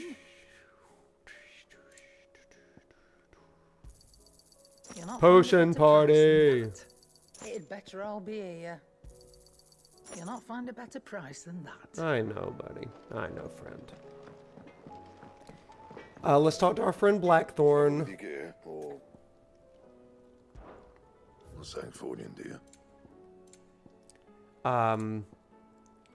So that could be helpful. I cannot do that because I don't have all of those things, but that's okay. That's okay.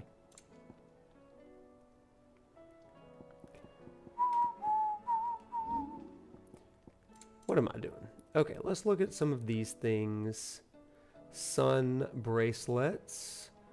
Well, that's better than what I've got, so we're gonna maybe use some of that. No scratches, right? Yeah, we like it. Reinforced sun bracelets. We are definitely gonna use that. Yeah, that should do you. Ooh, interesting. Some dude.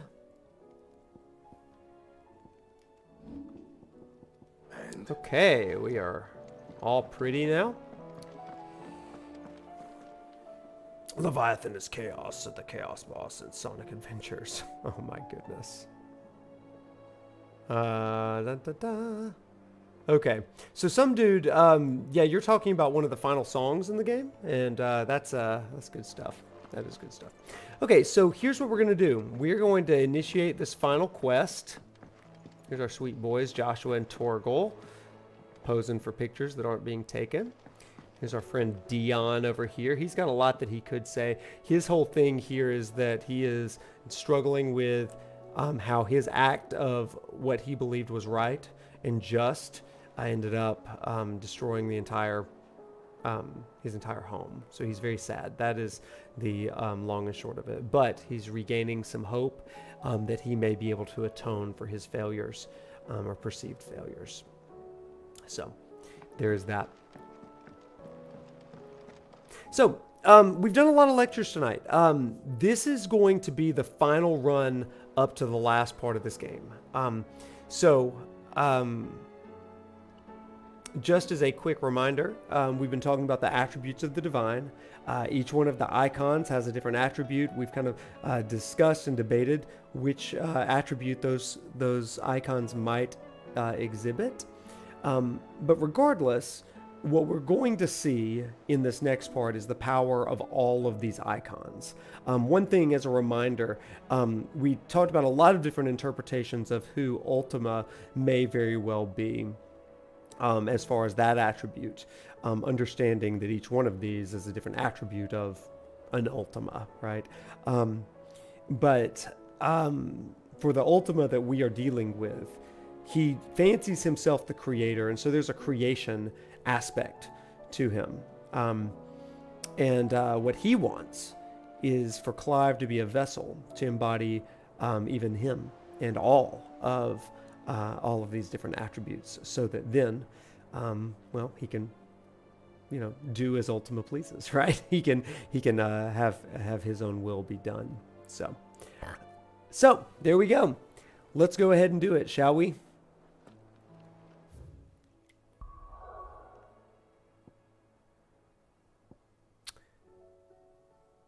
Let me actually save it really quick, just so that I can maybe pick back up here and do what I need to do at times. Maybe pick up those side quests, max level, Ultimania stuff. All right, let's do it. And away we go.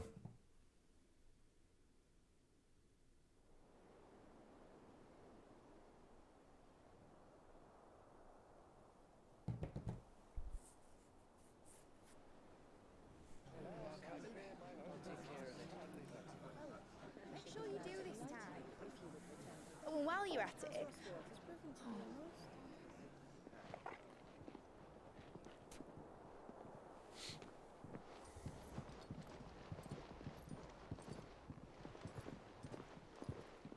Clive, if you see me dad up there, tell him we were right to leave his legacy with you. Tell him he'll be in the front row. There's no way he'd miss this. Well, behave yourself, Mid. We'll see.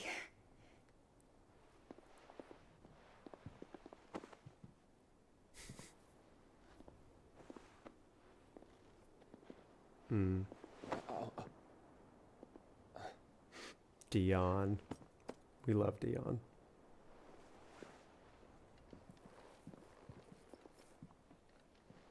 So, you're in charge now, Gav. And what does Tyre have to say about that? Come back before she finds out, eh?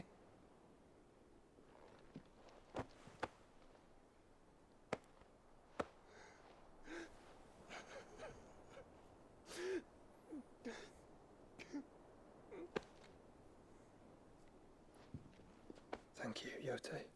I'm sorry. Your Grace, I shall pray for your safe return. That's kind of you. But you should pray he took his medicine. I didn't spend all night grinding herbs for his lordship to leave them on his nightstand. Again. You needn't fear, Lady Tyre. And thank you. See that your brother comes back in one piece. Or, at most, two. Any more and you can heal him yourself. I'll keep that in mind.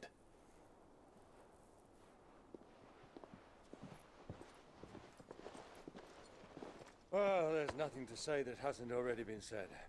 But that's never stopped me before, so just you do what needs doing. And don't worry about us. We'll do our best, Uncle. That we will. If that is all? Not quite.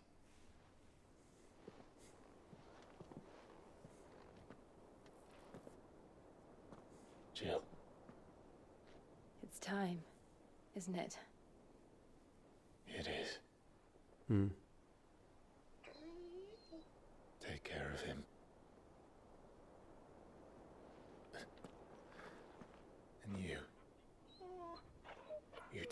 her too, boy.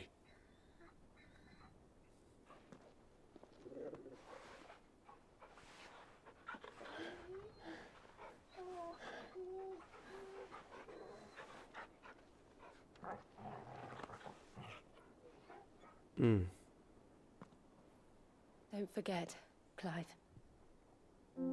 We all choose our own path. Believe in yours. I do.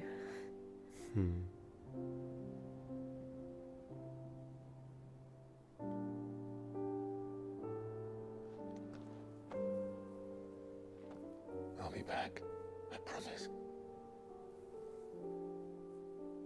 I love you, Jill.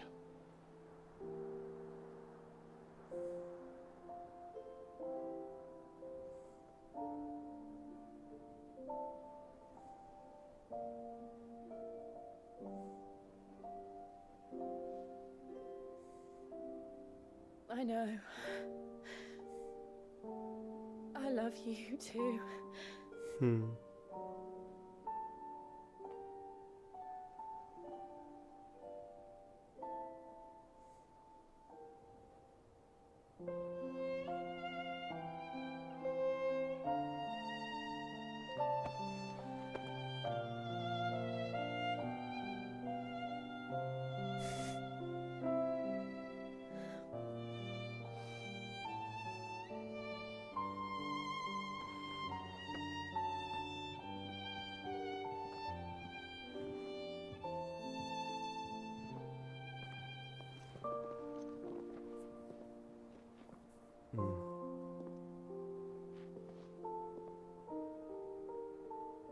All our friends. Now, we have a god to kill.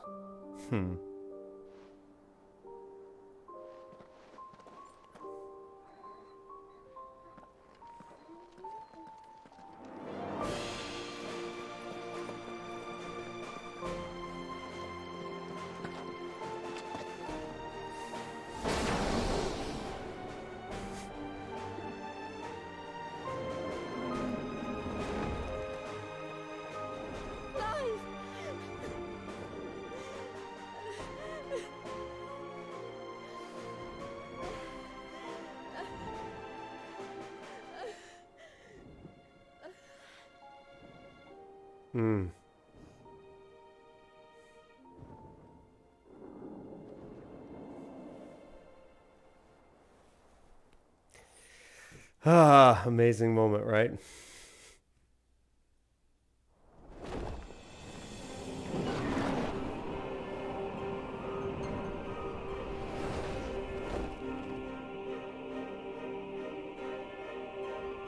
What's up, Dustman? Welcome in. Came right in time.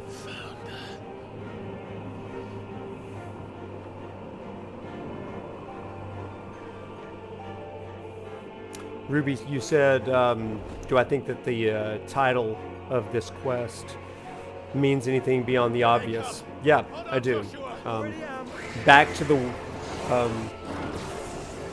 the beginning of what was intended. And it can end one of two ways.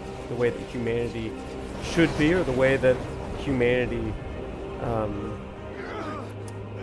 was designed to be by Ultima. So kind of a double entendre there.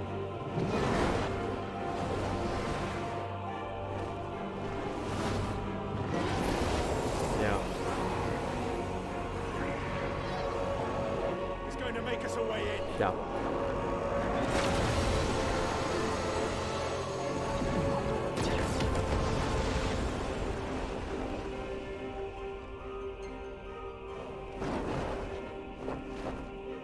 Yeah, Kurai, good point.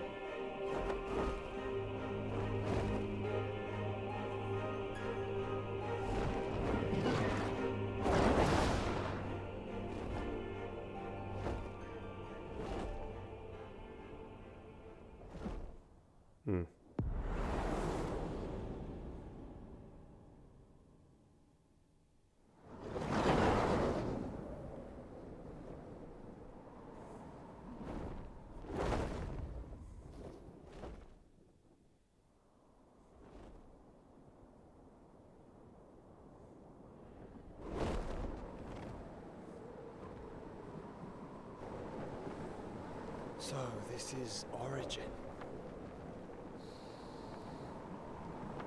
A far cry from heaven.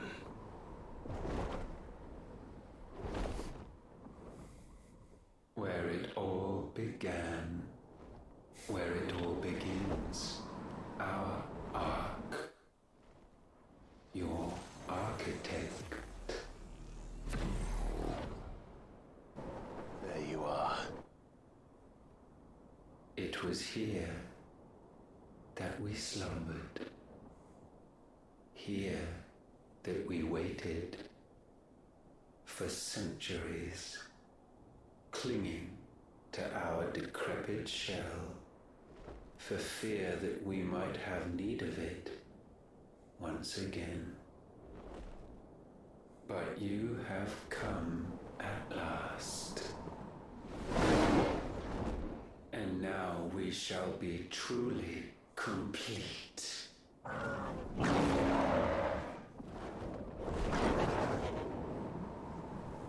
Well,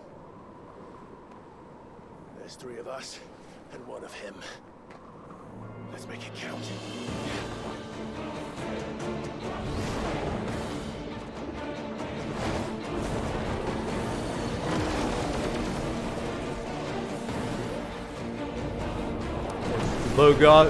Logosing hard now, boys. Love that, yeah. This is good. Dominance. We will show you what it means to suffer. That's true, Ruby, but...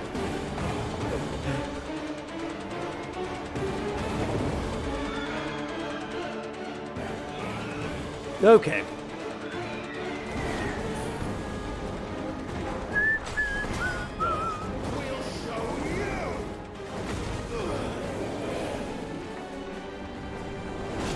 Ah.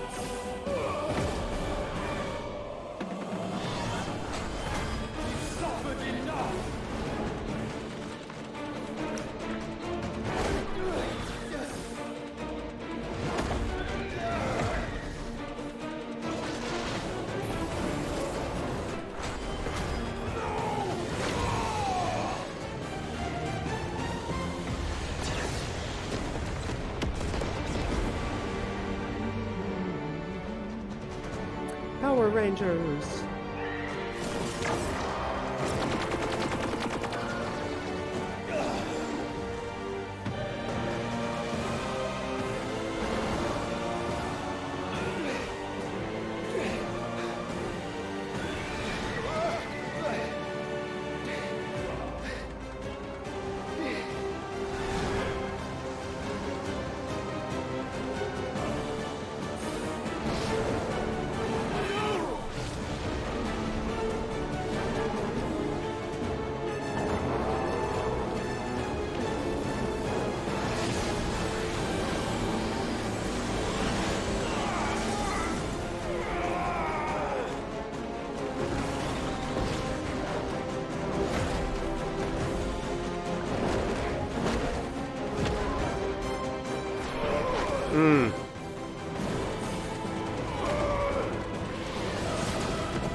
Yeesh.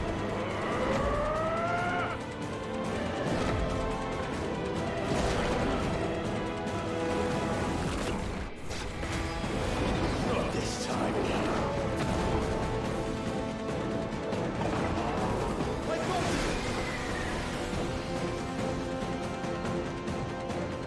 Move aside, Phoenix!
Oh!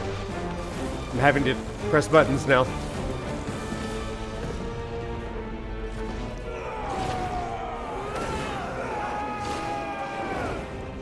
Try disaster, I love this.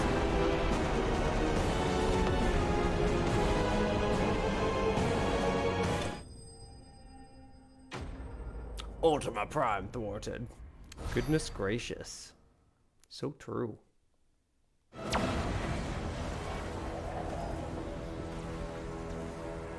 Had you only surrendered, this unpleasantness could have been avoided.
This is good.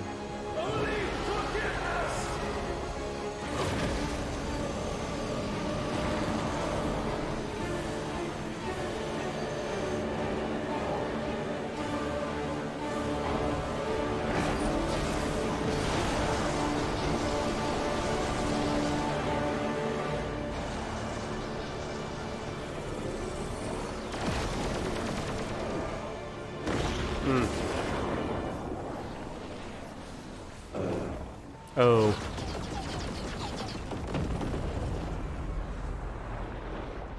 Just amazing.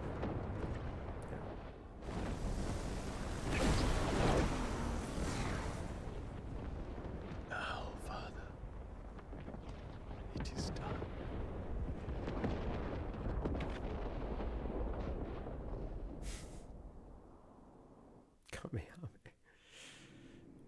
I love that line from Dion. I don't ask for acceptance, but only forgiveness. I think that has a number of different meanings. Excuse me? Am I? Clive! Clive! I see what you're saying. Still No. alive to you. Carry on my legacy, please.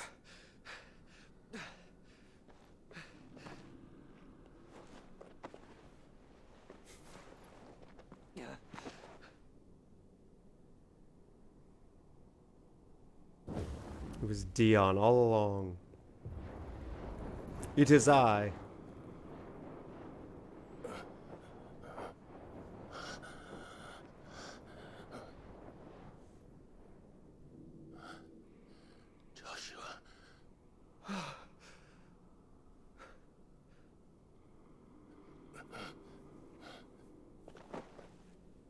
Thank the Founder.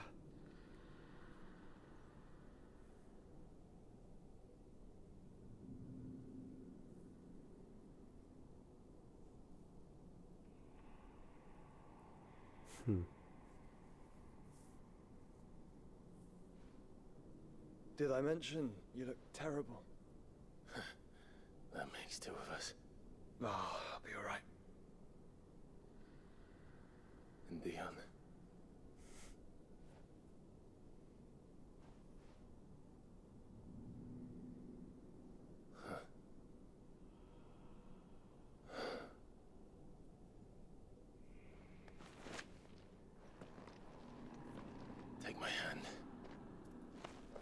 I told you, I'll be...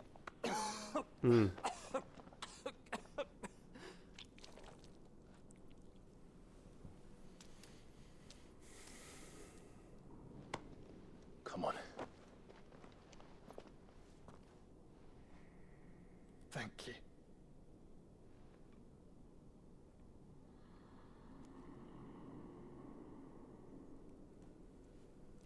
Press on. Always. Before we go into this is maybe the last time that we get to have a brief lecture before we go into something. I want to share with you a couple of things really quick. I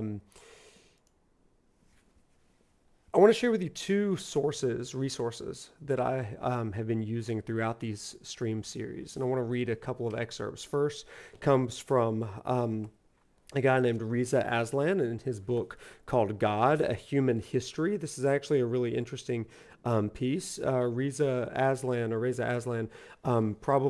he defines himself in this book as more of a pantheist rather than straight up like any other sort of religion. But his thoughts on some of this stuff is really interesting. I want to read a couple of pieces on what he talks about when he's speaking of the Logos. He says, the claim is there in the first words of the Gospel of John. In the beginning was the Logos. Now, the word Logos is often translated in English Bibles as word. But that is not what Logos means here. Logos is a technical term in Greek philosophy meaning reason or logic, though even those definitions will fall short of its true sense. For the Greeks, Logos was the underlying rational force of the universe. That's important. It is, in other words, divine reason, the mind behind creation. The Logos is what Xenophanes, Pythagoras, and Plato meant when they talked about the, quote, one God as the singular unified principle that steered all creation. Now, that's really the Gospel of John, he says. It was not the disciple John. He was long dead by the time the Gospel was written, sometime around 100 CE. It was likely disciples of John that wrote it in his voice, which is a really interesting concept as well. But whoever it was himself a Greek-speaking Roman citizen steeped in Hellenistic philosophy. His readers were also Greek-speaking Roman citizens living in a Hellenistic world. And so when John uses the word logos to launch his gospel, he likely means it the way that the Greeks did, as the primal force of creation through which all things came to be. Are you with me, chat? This is really, really kind of important to this entire stream series. But then John does something completely unexpected. He argues that the primal force is actually a man, or inherent in a man. Indeed, the entire purpose of John's gospel is to demonstrate how the abstract, eternal, divine essence of creation, which is both separate from God and one with God, was made manifest on earth in the form of Jesus, and the Logos became flesh and lived among us, as it says John 1:14.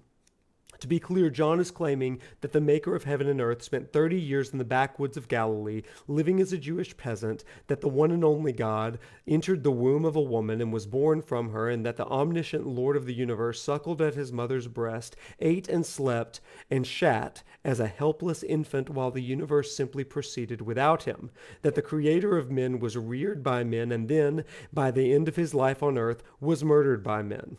I and the Father are one, Jesus declares in John, whoever has seen me has seen the Father. Now, I won't read the entire chapter with you, but I think that this is a really, really interesting understanding of this idea of logos. That's the first piece. If you want to know more about religious philosophy and stuff, this is a great resource for you. Reza Aslan, God, A Human History. The second one, and maybe my favorite source on this, is called The Case for God by Karen Armstrong. Now, this is different from if you've ever heard of books like The Case for Faith or The Case for Jesus or things like that. Those are very dogmatic and religious in nature. This is a religious philosophy book. This is more of a textbook, meaning it gives a little bit more of a neutral stance on some things. But I want to share with you what Karen says about mythos and logos. This is key. So it says, in most pre-modern cultures, there are two recognized ways of thinking, speaking, and acquiring knowledge. The Greeks called them mythos and logos. Both were essential, and neither was considered superior to the other. They were not in conflict, but they were complementary. That's so important. They were complementary. Each had its own sphere of competence, and it was considered unwise to mix the two. Logos, or reason, was the pragmatic mode of thought that enabled people to function effectively in the world. It had, therefore, to correspond accurately to external reality. People have always needed logos, check this out, to make an efficient weapon, to organize their societies, or to plan an expedition. Logos is forward-looking, continually on the lookout for new ways of controlling the environment, improving old insights, or inventing something fresh. Logos was essential to the survival of our species, but it had its limitations. It could not assuage human grief, or it couldn't find ultimate meaning, in life's struggles. For that, people turn to mythos, or myth. Today, we may live in a society of scientific logos, and myth has fallen into disrepute. In popular parlance, a myth is something that's not true, but in the past, myth was not self-indulgent fantasy. Rather, like logos, it helped people to live effectively in a confusing world, though in a different way. Myths have told stories about the gods, but they are really focused on the more elusive, puzzling, and tragic aspects of the human predicament that lay outside the remit of logos. Myth has been called a primitive form of psychology, but when a myth describes heroes threading their way through labyrinths, descending into the underworld, or fighting monsters, these were not understood as primarily factual stories. They were designed to help people negotiate the obscure regions of the psyche which are difficult to access, but which profoundly influence our thought and behavior. People had to enter into the warren of their own minds and fight their personal demons. When Freud and Jung began to chart their scientific search for the soul, they instinctively turned to these ancient myths. Gosh, that's so good. A myth was never intended as an accurate account of history. It was instead something that in some sense happened once, but that also happens all the time, right? And so here, Karen, and gosh, I wish that I could read this entire book to you, but I think that, I would be sued. But the beautiful thing about this is that Karen and Reza, for his part, both bring together these ideas of mythos and logos, and how they aren't contradictory, but they are complementary. I teach this in my classes by asking this question. What do you know for sure? You've heard me say this on stream a few times. What is it that you know for sure? And people will often say, well, I believe this, or I know this, or this is something. And then I ask, well, how do you know that thing? And they always tell me stories that prove the reason they know things. These are our mythos and these are our logos. You and I are the culmination of all of the stories that have made us. And for some of us, those are religious stories. For others of us, those might as well be religious stories. They're formative stories. For some of us, they're movies. I'll tell you a mythos for me that's not religious is the movie Good Will Hunting, my favorite movie of all times. When I watch that movie and hear that story again, something in me comes alive. That mythos begins to develop in me. Every year that I watch that movie, I begin to think about it in a different way. And what happens is it informs my behavior, my logos, my reason, my logic, and the will that I have to live is altered a little bit by remembering that story, right? This is the same way it is with religious stories, but even to an even further degree, right?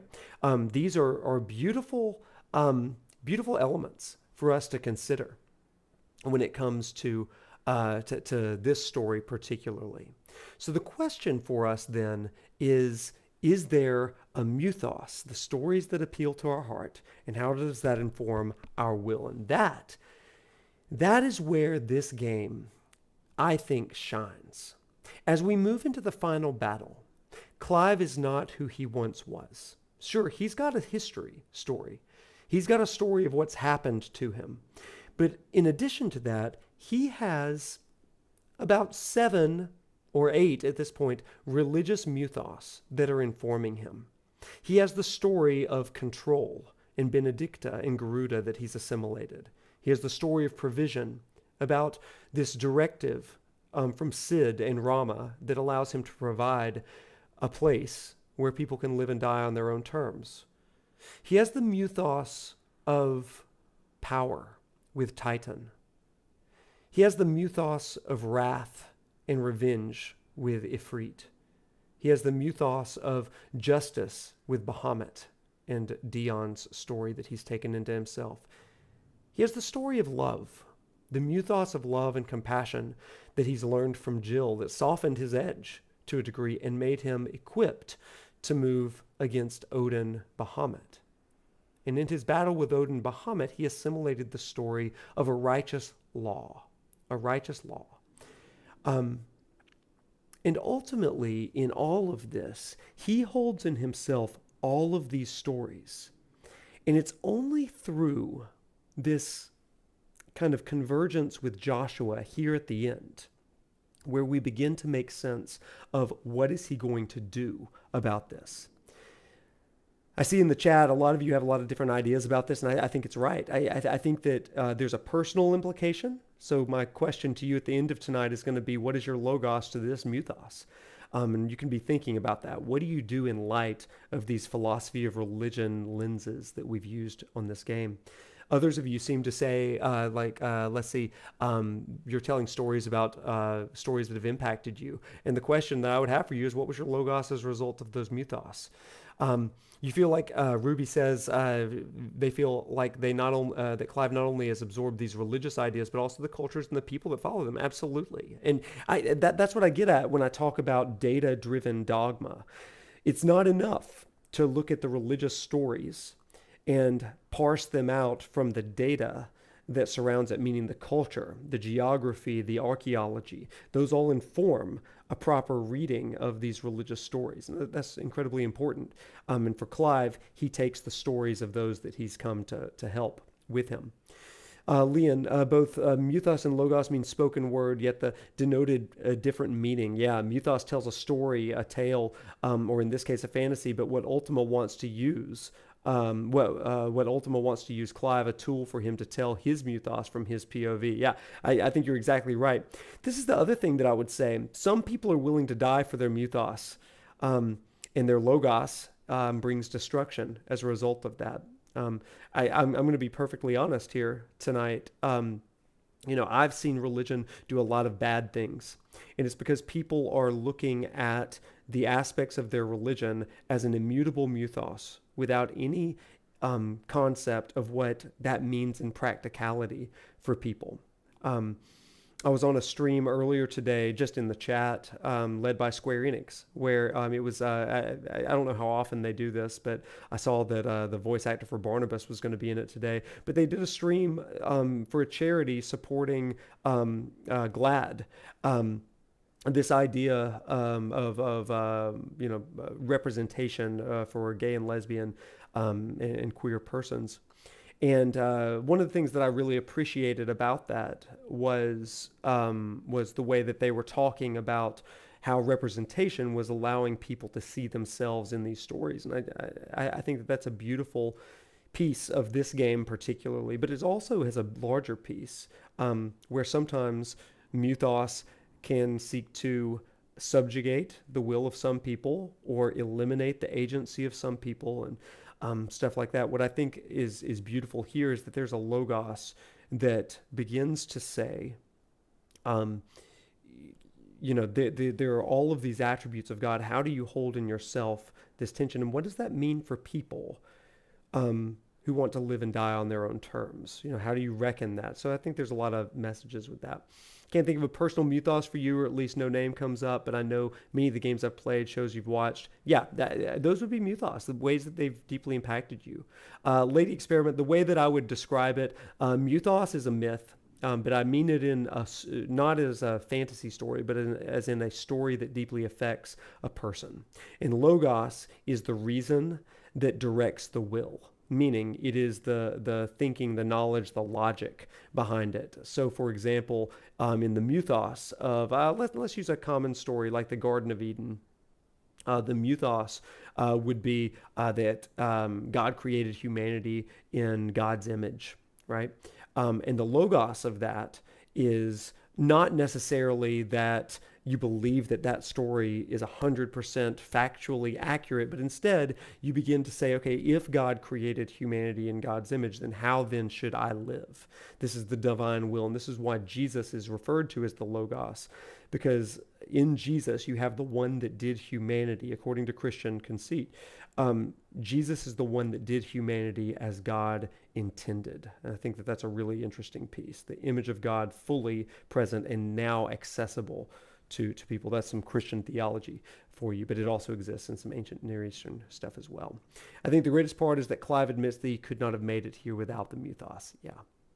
A lot of people have argued that Clive should go into battle with a full party with Dion and with Jill and with others. He's not going to do that. Instead, he carries inside of him the mythos of others, and it informs what he does. And so, with that, let's proceed. And I want you to see this in action. I think it's a beautiful and vivid display of mythos and logos in action. Okay. What do you think of that? Give me some chat while I prepare for the final battle.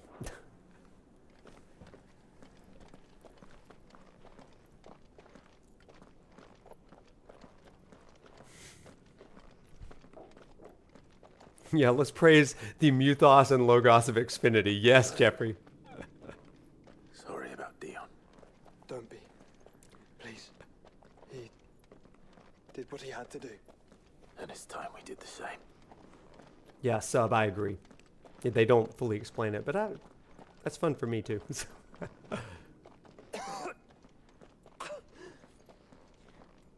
Should we stop? Yeah, because of the cough. No, I think we're past that, Clive. I suppose we are. Sub, I want to address what you're about to say. We're about to go into a room with all of these different Ifrit bodies, seemingly other survivors alongside Ultima that sacrificed themselves or that he used. These are dogmas or mythos or stories that we will not learn about. And that just conveys that humanity has latched on to some of the representations based on mother crystals and dominance that have, but that doesn't mean that's it. Again, as I think Brene Brown says, religion tries to take society tries to take religion from a place of mystery into a place of certainty. And the mystery is that if a God exists, then that God is beyond fathom. This God is beyond understanding, and even if you have a scripture as a Christian or as a Jewish person or a Muslim or whoever, even though you have that tome of stories, there's more mystery to that God. You don't know everything there is to know about that God, and I think that is what's being conveyed there. I think it's an interesting piece as well, that there are other stories that humanity has not latched onto that we will never know, or that the humans of this will never know. Kind of interesting. I described it in that way. Hindu idea of karma and dharma. Yeah, some dude. Absolutely right. Yeah. Clive found his reason. Logos rejects Ultima's fantasy, its magical elements. Yeah. Y'all got it? Y'all are on it? Oh my gosh. No, Hoven, no, you don't have to leave. We're getting so good right now. Watch the replay on YouTube. We're close, aren't we? It seems that way. But I don't want to see what could be waiting for us in there. Good stuff in the chat, everybody. You guys are awesome. Ah, man. Y'all are such a good chat. Gosh, you're good. Ah, I love it.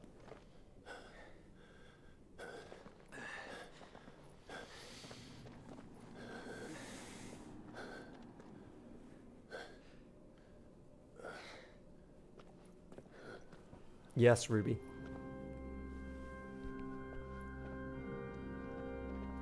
Brene does have some hot takes. I liked that one that she mentioned. Clive.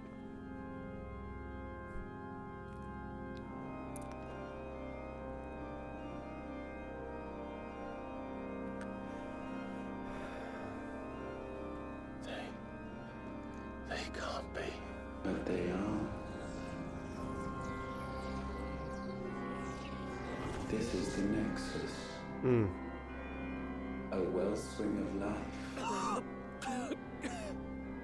Yours and ours. As we watch the world stumble slowly to its dark end, it was here we pledged a new beginning. And now, with the ether we have harvested, I shall raise my kin from their eternal slumber. That together we may usher in a new age of reason. This was never about creation, only self-preservation. You condemned an entire world so that you alone might escape death. Alone. Him alone. Clive, I think I understand. He...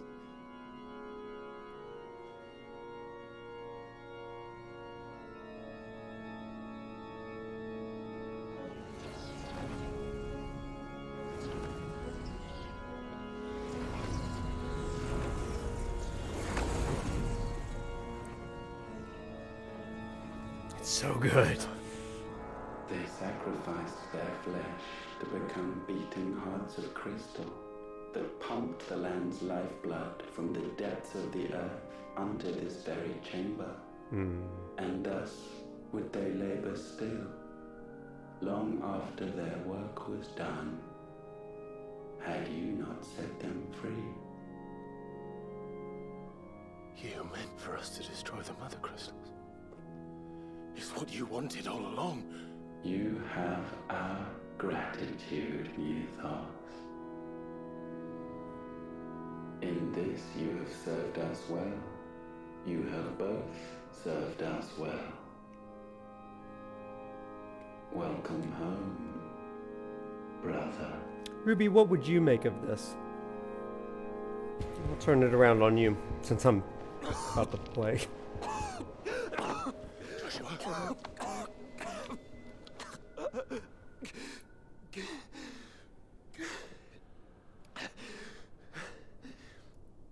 I thought it was me, but it wasn't my grasp that grew weaker.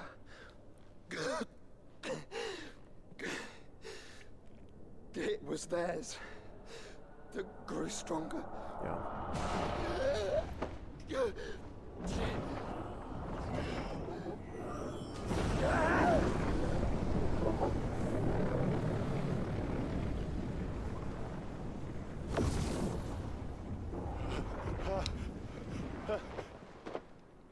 Ruby, careful with predictions and things like that.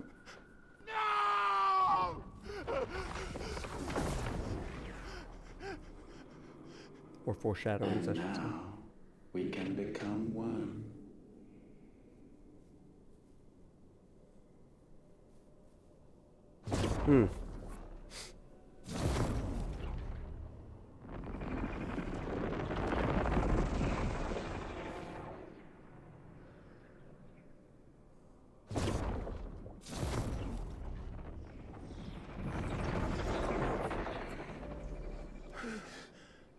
Clive. Don't speak. The one possessed of the destructive flames of Ifrit and the healing flames of the Phoenix. This, I once believed, would be Ultima's true form. But I was wrong. I see it now. Why you will never become Ultima's vessel. I don't care. Just hold on. Listen to me, Clive. You remember the murals? People once knew that Ultima was their god. That he created them. And they worshipped him, prayed to him, looked to him for guidance. In vain. I like that, Ruby. That's good. In vain. For he did not listen, did not acknowledge our will, and so we strayed from his path to forge one of our own. So absorbed was he in his own desires, so driven by his own will alone, that he shunned the one thing that could have made him truly powerful. Faith. The same faith people now place in you.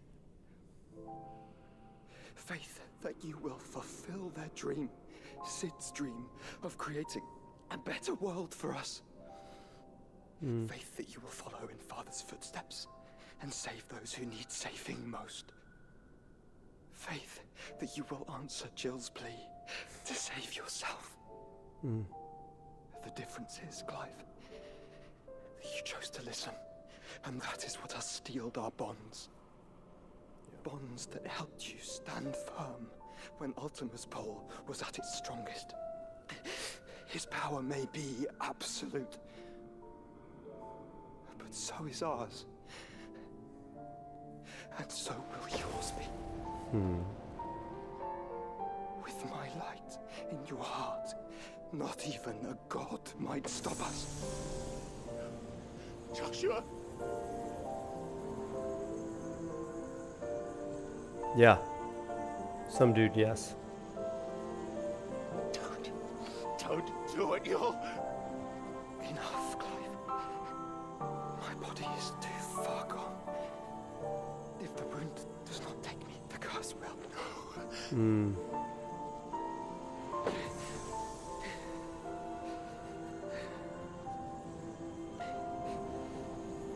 Yes.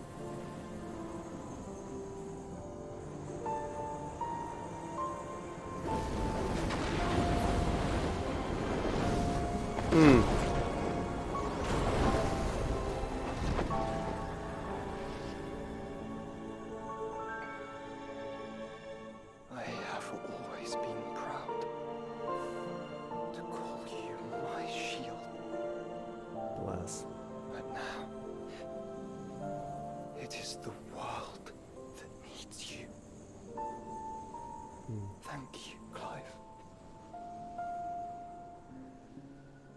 For being my brother. Oh, gosh.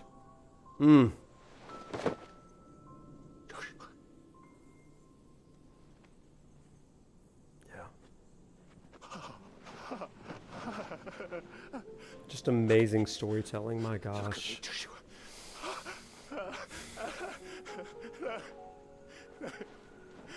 One of the most beautiful shots ever, sub, yes.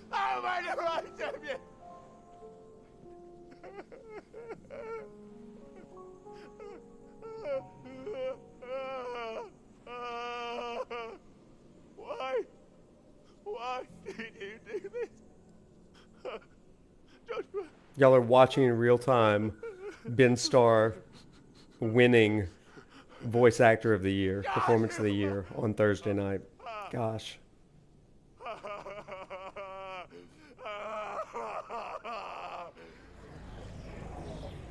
Oh my gosh. And thus does the final piece fall into place. Yeah. The incantation primed, but one task remains. To empty the vessel. To empty the vessel. This is it.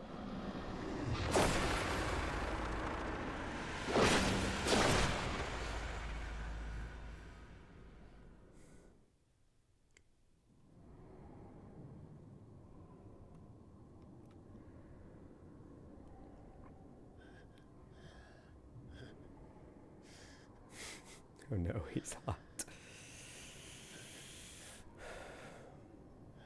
Definitely influenced by Esper.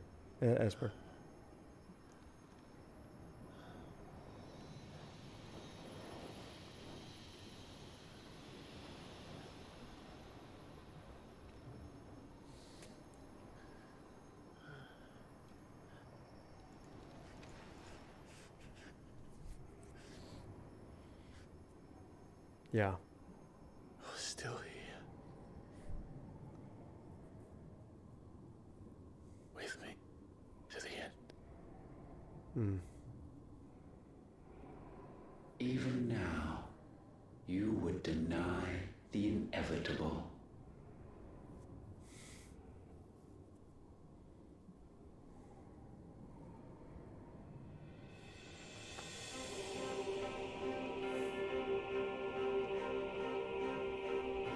That's what you always have. All right, friends, would love for somebody to volunteer to put the lyrics of these next few songs in the chat.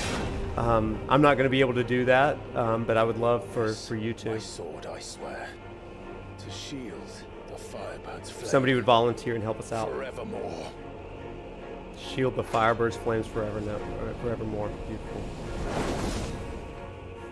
Yeah. Some dude, you've been pretty hyped about it. You want to put that in there? Thank you, friend. I'm going to try to stay alive.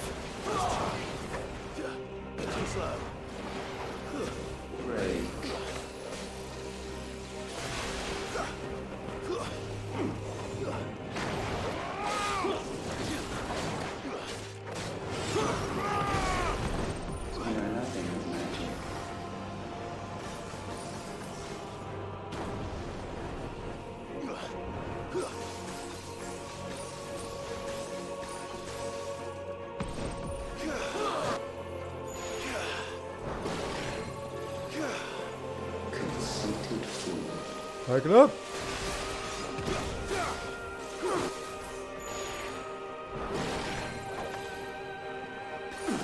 I'm gonna bring him over here.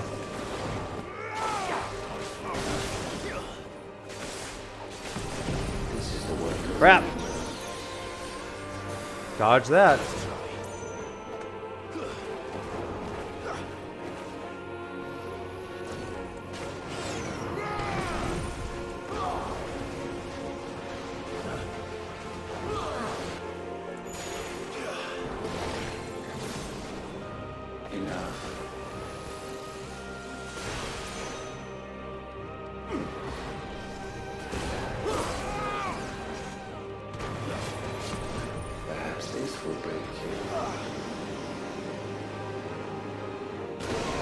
Oh.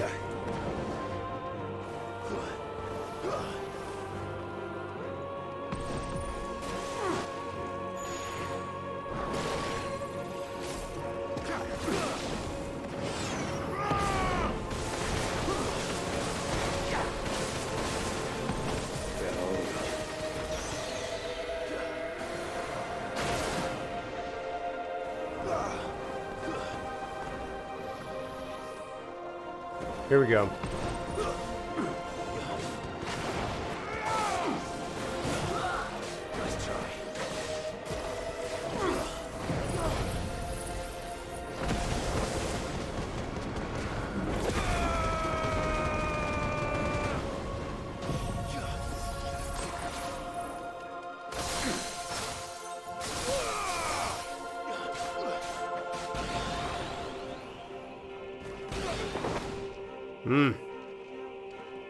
Countless centuries have I waited for this moment.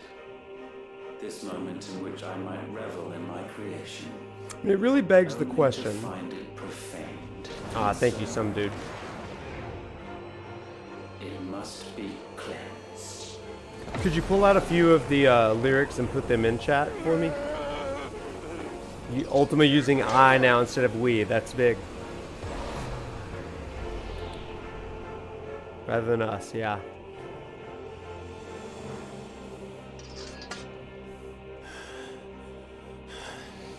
Unexpected. How is it that your will yet endures?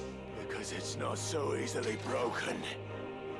But it can be broken. And I shall see it so. For such is my will. Try it. Crap.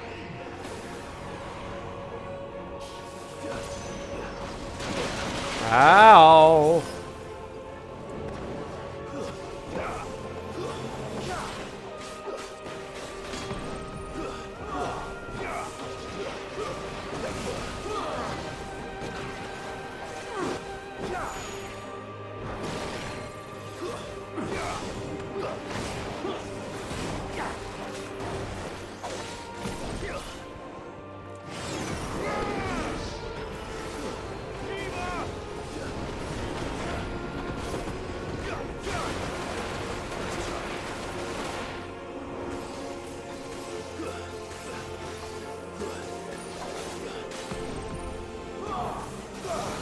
Oh, get out of there!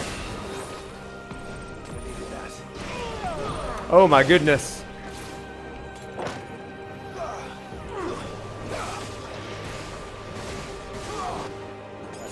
Oh my goodness.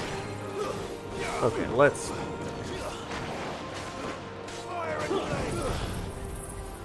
Alright. I sure did.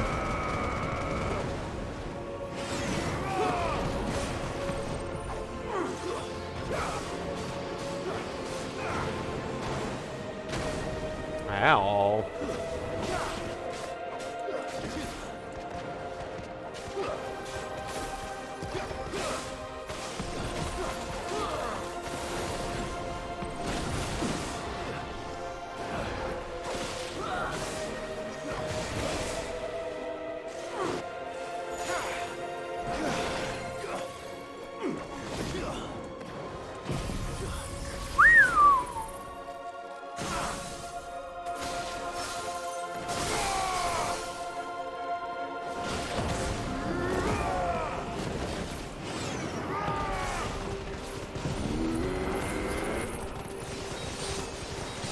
All right.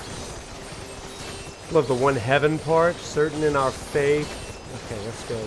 Oh my Lord, I ask of thee fire to purge my soul and strike it clean of my iniquity. Oh, that's good. Yeah, y'all check out these lyrics. They're pretty fascinating for this particular fight. I think it's just a really interesting set of lyrics here.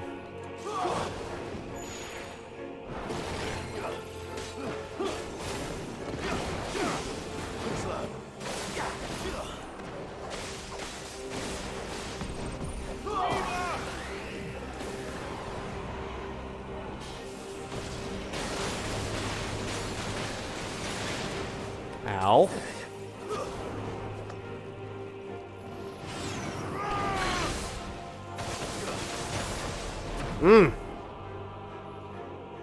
Why? Sins, you keep mentioning pride, wrath, avarice, envy, arrogance. Lust and despondency. That's I it. sense more here than mere will. Is this Logos? Have you truly become free? No, I forbid it. You are not a god. You are but flesh and bone. You are not one of us.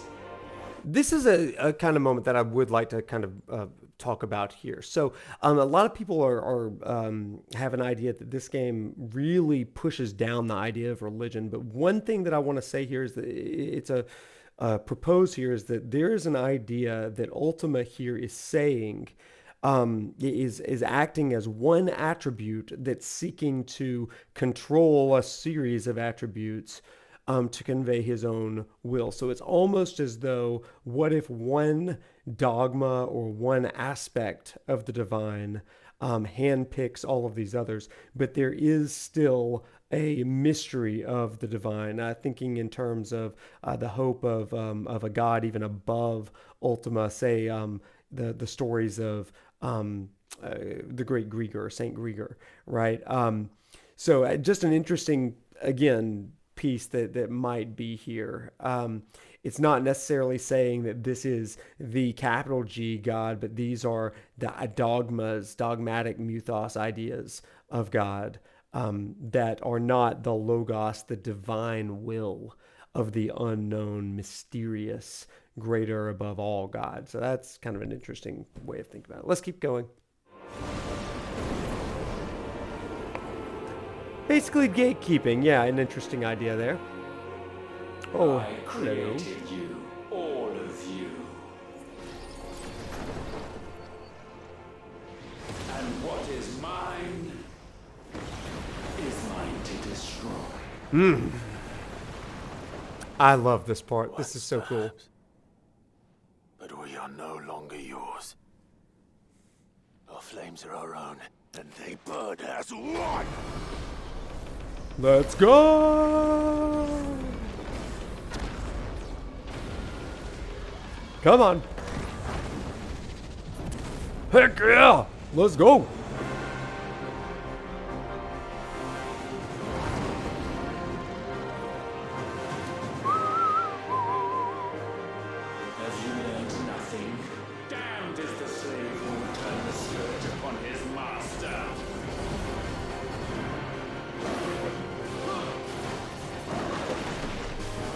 Hymn of the Penitent leitmotif. I love this. This song is called Logos, I believe, right?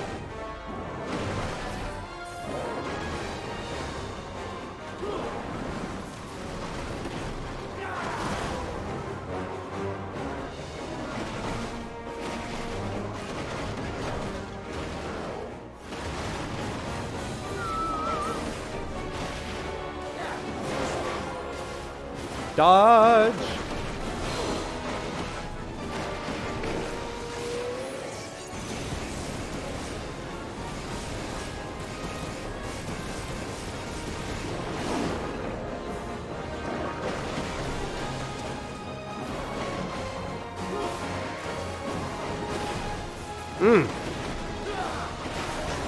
Ow.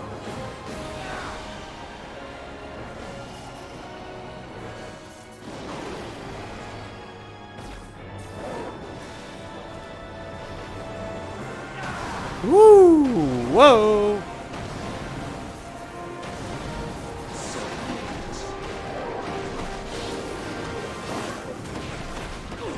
Oh my goodness.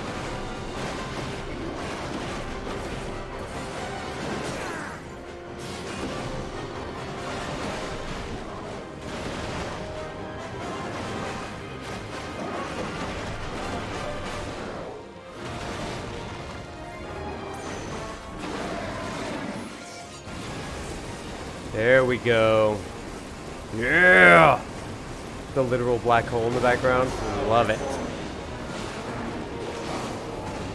The rapture! Woo! Ow. Hello.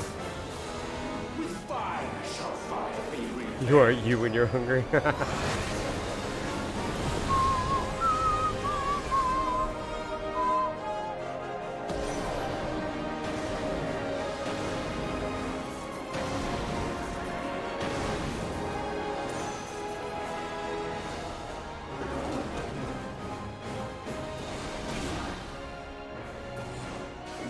Oh my goodness!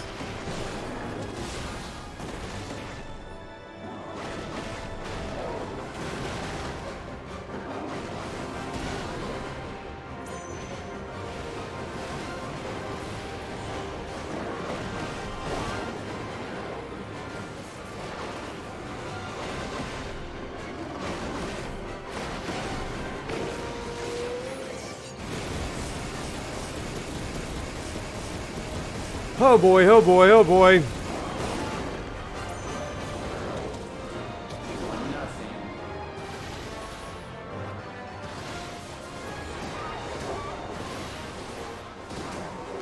Oh my goodness, come on.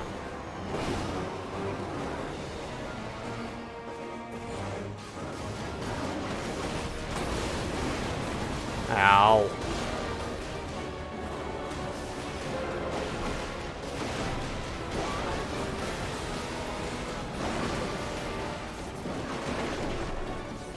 Let's go.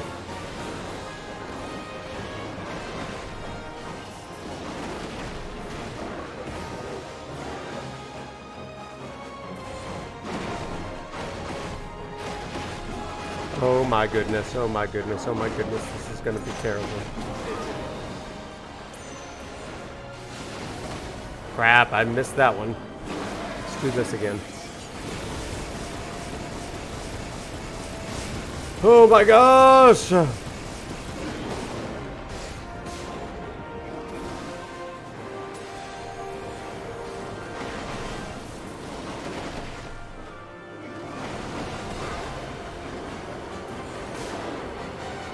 Go!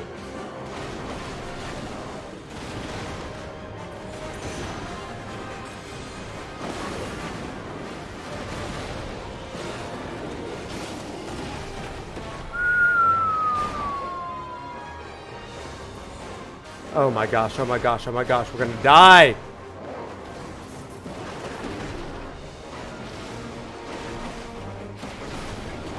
We are gonna die!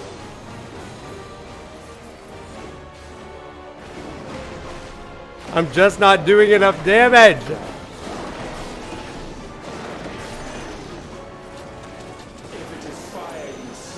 Crap!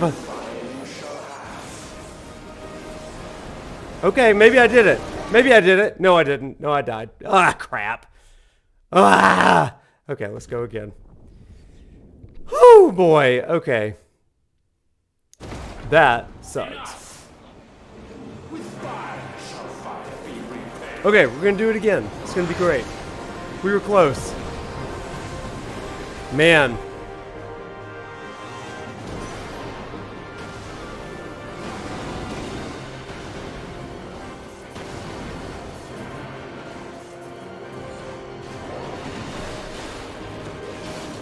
There we go. Come on. Get good, Prof. I know.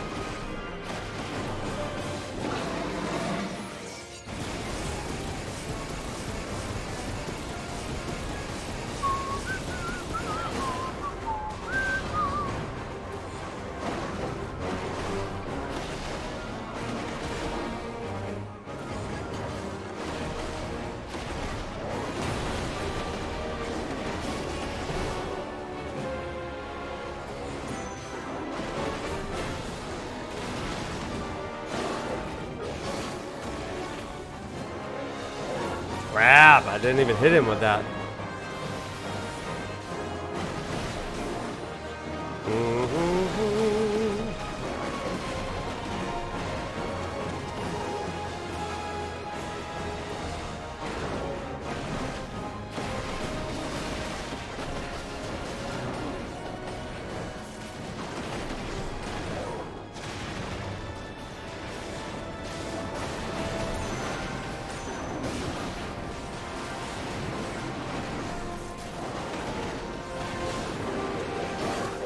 Yeesh.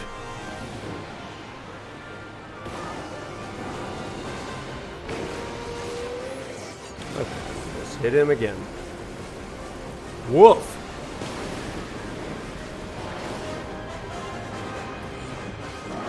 Okay, off we go.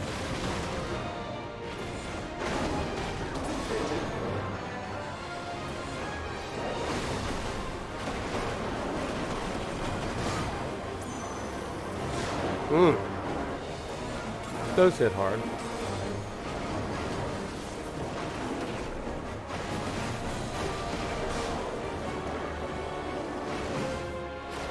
Oh, get in there.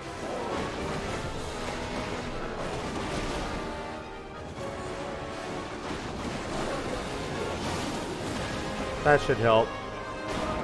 10 seconds. Crap.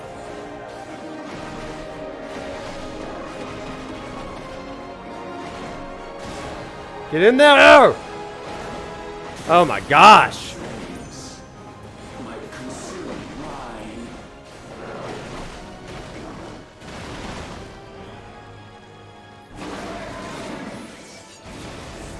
we go. Good grief.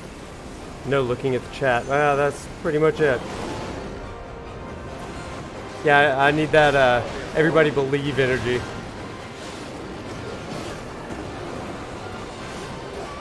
Oh, come on. No rapture.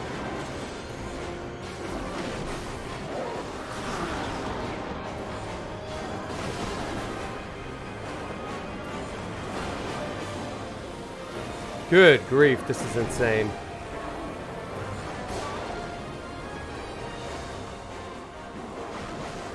Oh, I hate that attack. Bad timing.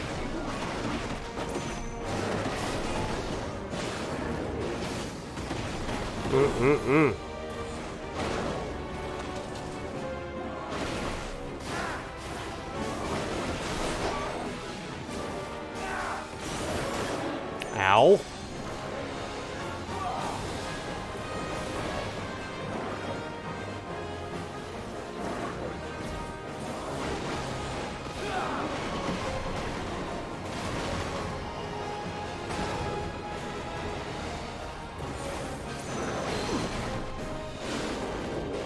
Get that.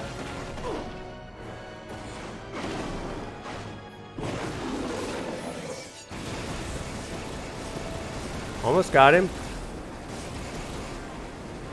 Oh gosh, where'd he go?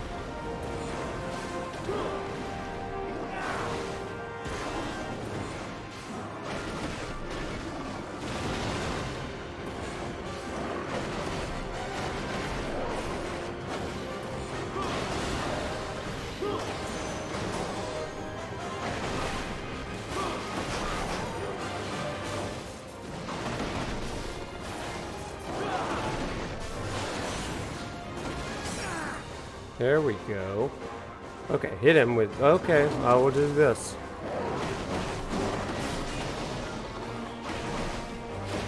Got him. Awesome. Whoa! How? How indeed.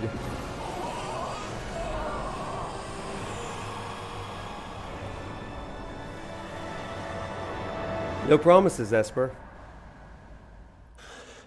Ah, here we go, baby. No. No. My will is inviolable. Something is wrong. Something is wrong. You're afraid. You always have been. From the moment the Blight exposed what you were, weak, you conceived us to prove otherwise. But the result shook you to the core. For in us you saw yourself, and realized we had the potential to be more than you could ever be. And so you turned your back on your creation. Your back on the world, like the coward you are. You think you know me?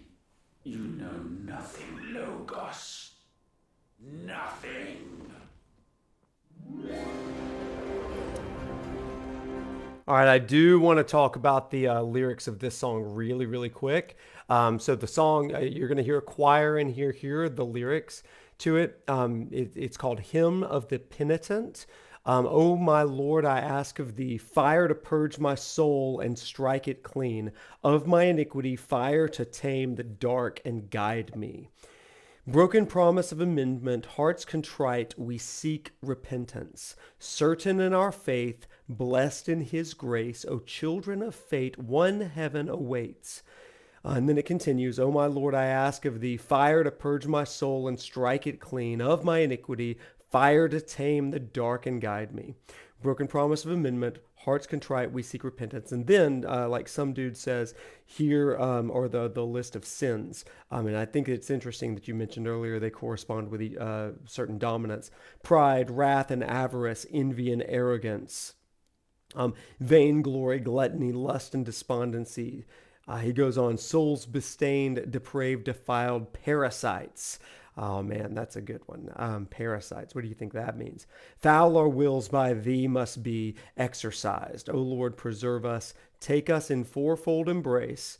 O won't thou let thy will be mine. Provide us sweet draughts of lethe. Fountain, plenteous fountain, impart to us solace, deathless for aye.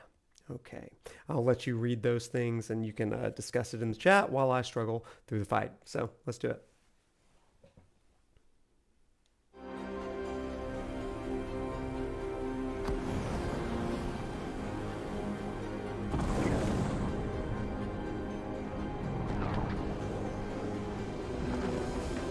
Fourfold embrace, because Ultima has 4 arms, perhaps.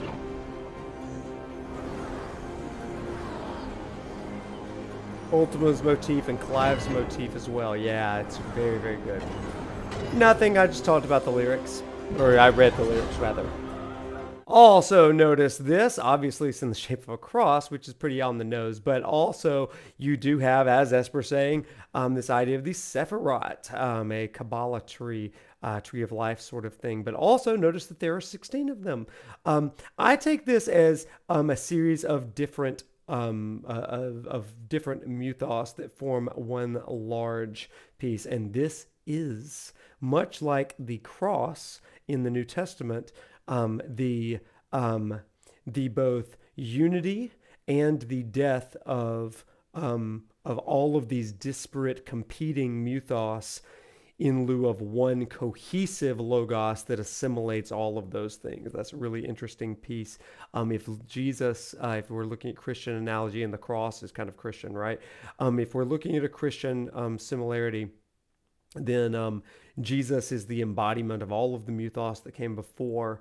And the Gospel of John, obviously a Greco-Roman informed writer, says that he's the Logos. And so what does that mean? If he embodies all of the mythos, as he says, I didn't come to abolish the law, but to fulfill it, then he is fulfilling all of those disparate mythos by, in some ways, putting it to death and then resurrecting in the form of a fuller logos in some ways. This is telling the whole story. Also, Joshua, Jesus, Phoenix, it all kind of comes together. So what we're seeing here is the death of a dogma that is narrow-minded, short-sighted, in lieu of a logos that is the divine mystery knowledge of the God of God. And I think that the cross is really interesting. Okay, let's get back to it. Set up for Mythos to train him. Yeah, Esper, I like that.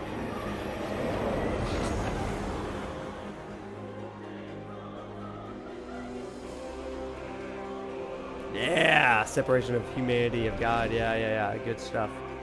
Bathed in light, I stand above you, my rebirth complete. Mm. And you, for your defiance, shall pay the proper price. An eternity of anguish. Mm. Anguish. Pain, suffering. You have known none of these, yeah. But we have. So we know what they grant. They bring us together. And that makes us strong. Yeah, they do, don't they? It's good stuff. Get out of there. My will be done. My will be done. Ha I love it. Gosh, I love it. Oh, get off me. You notice the usage of the different mythos here by Ultima. I think that's really fascinating. He's using Garuda. He's using a bit of Rama here.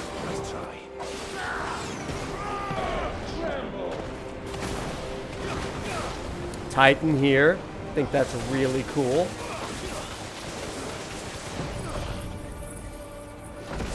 Ultimalius, yeah.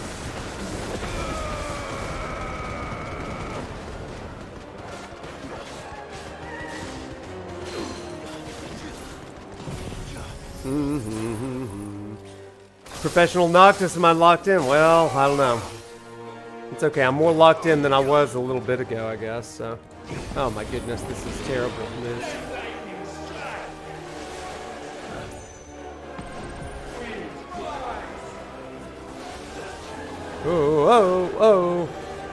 Oh my goodness.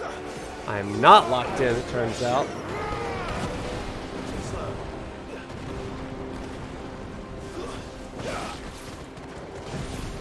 Ow, indeed.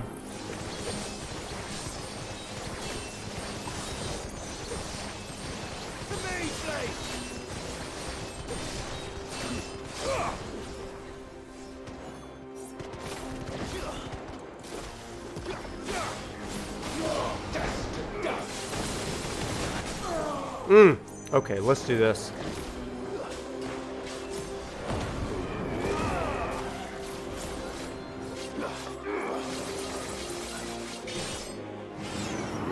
Oh, that did not do a lot of damage to him.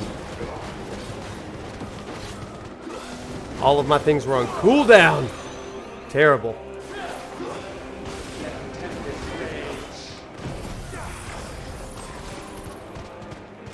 Yeah.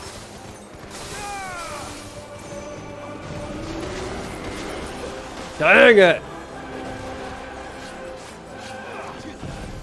Crap, why did I do that? That's not what I wanted. 3-stage fight, it feels like many more stages than that, but...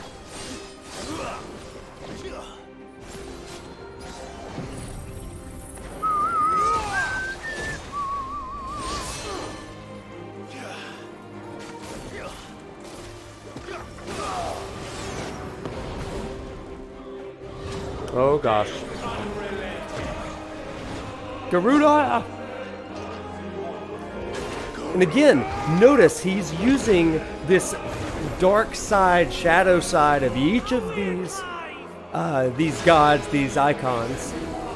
And Clive is using this counter version of it. Remember how we talked about Deuteronomy chapter 30, where Moses says, I've set before you life and death, so choose life that you may live. I've set before you life and prosperity, death and destruction. And here we see Clive is using life against the death and destruction of Ultima, which is really interesting stuff. Yes, he's misunderstanding his own power, right? Unyielding.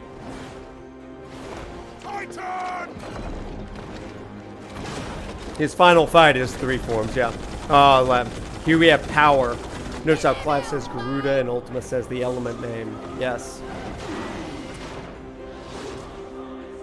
Clive chose to listen to the stories, the mythos of people even who he didn't like. I mean, he really is... What an inclusive king over here. I mean, this guy. Ow. Dodge that. Get out of there.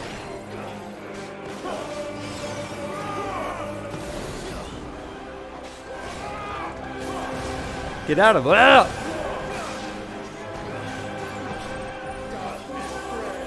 Oh boy, oh boy.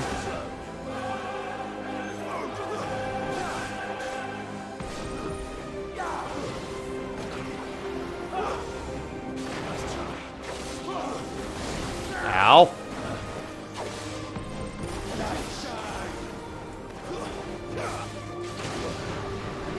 Woo-wee. Yeah, you can really see that. That's good stuff. Ow. Come on.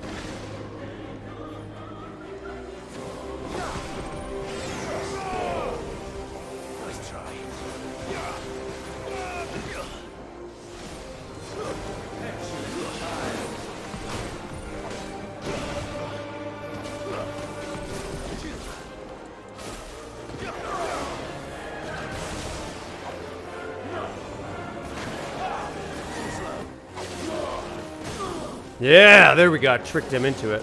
What a fool.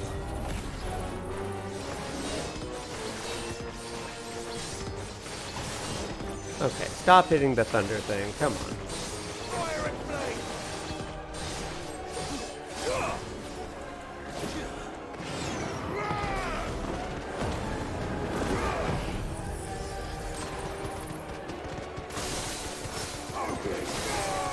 Not quite yet. We'll see.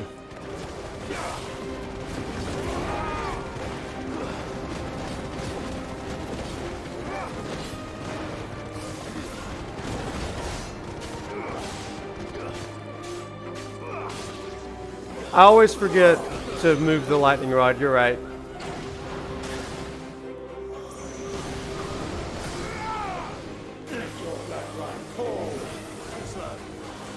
Whew.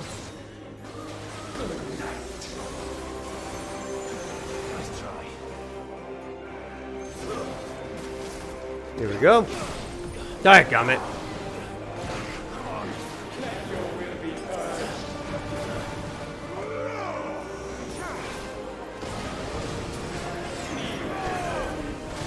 Dodge that.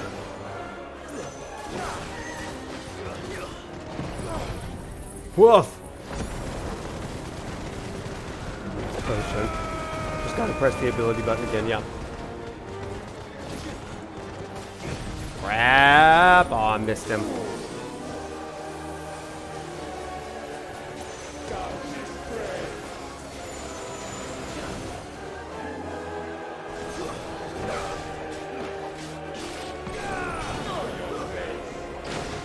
Mm-mm.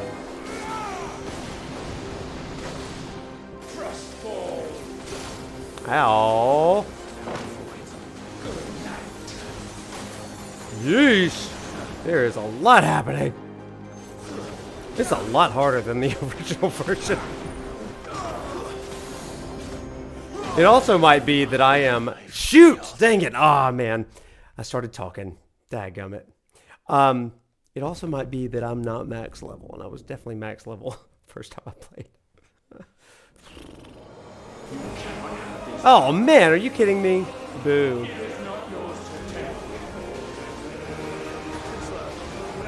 That's okay. We got this.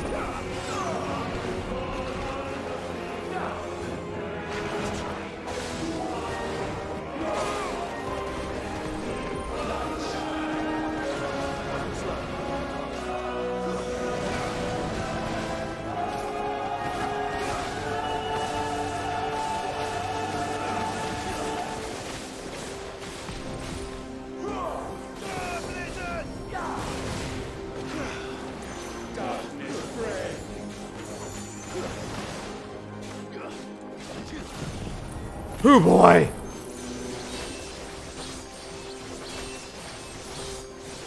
Okay, here we go, here we go, here we go.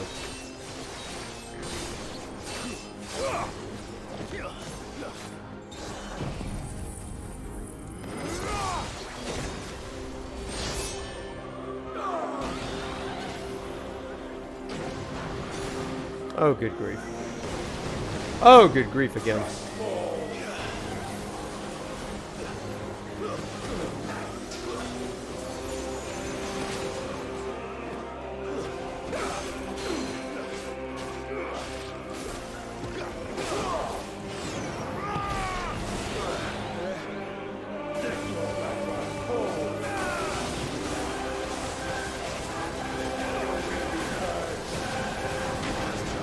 Yikes.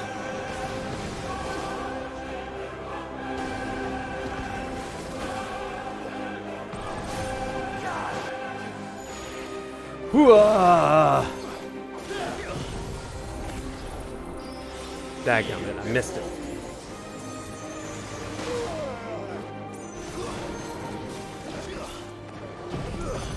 Woof.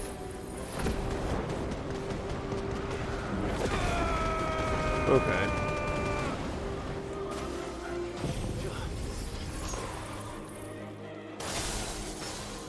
Crap, that's gonna stagger him. No, it's not. No, it's not.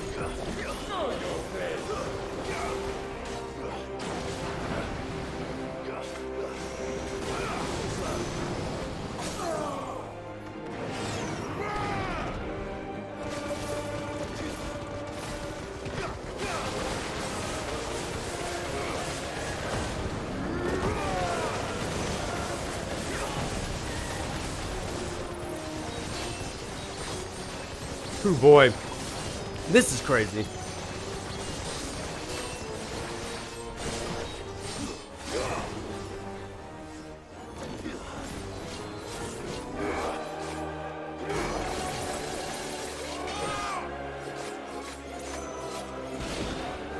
Uh-oh.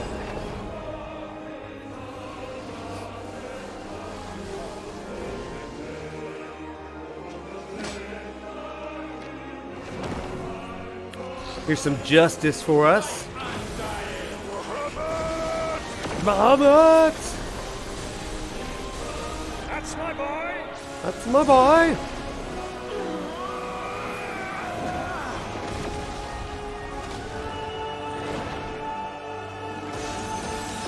Okay. We're getting close. Shiva!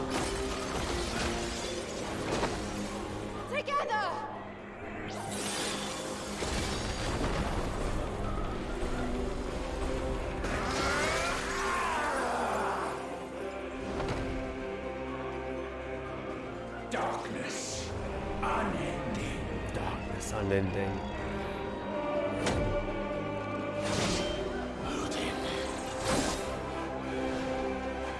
Odin. And again, I mean, embodiment of all the mythos. I love it. Onward, my son.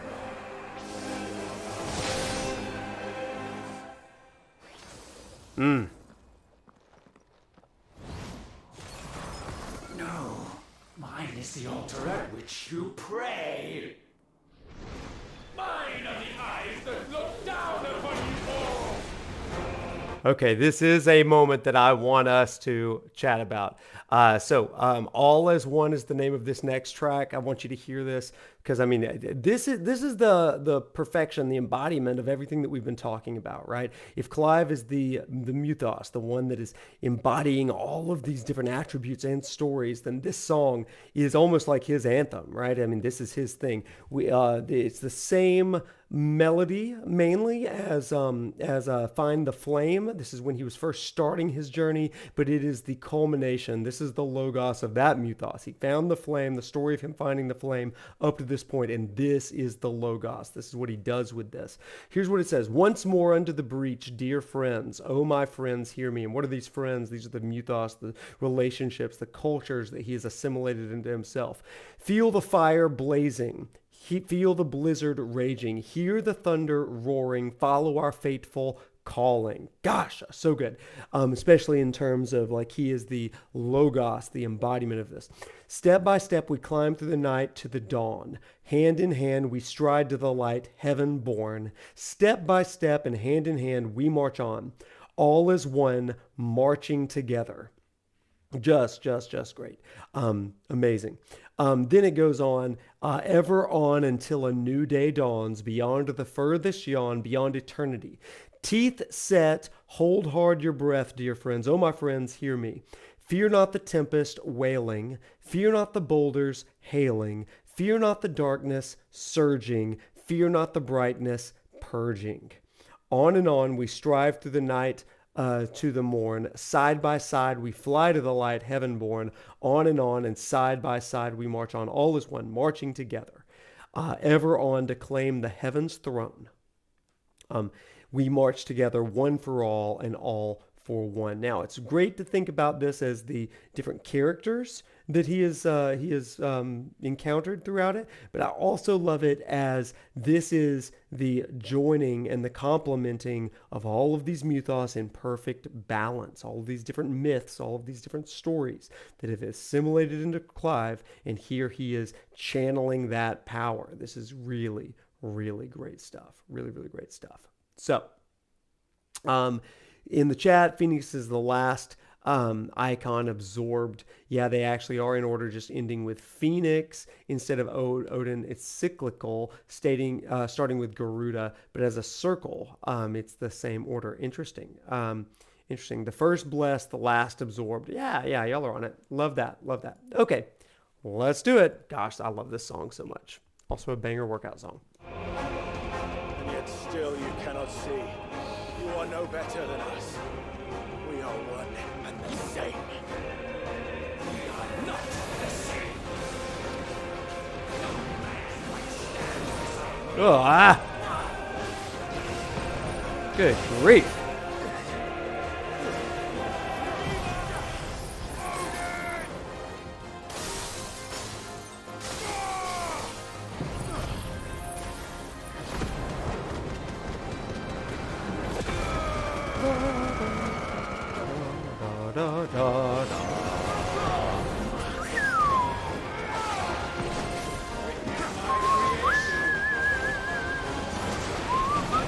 Whoop, let's leave that. Woof. Woof.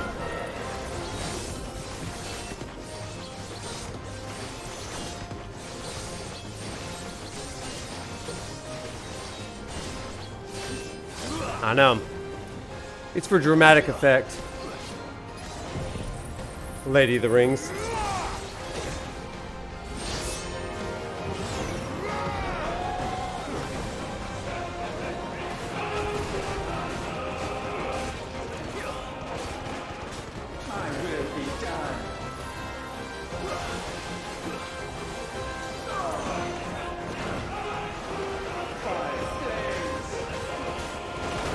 Woo-wee. Ow.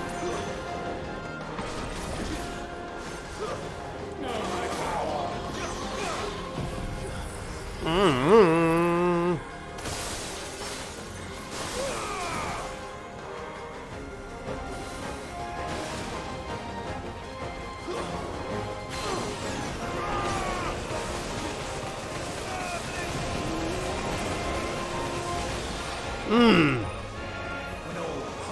Flames of creation.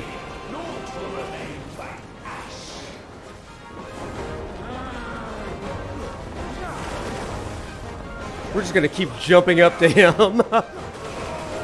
Woo!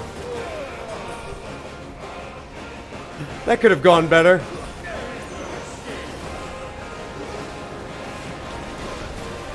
That could have also gone better. Ha ha ha!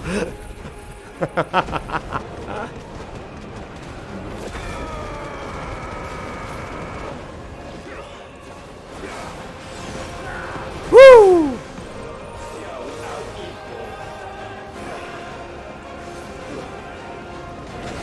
Ow!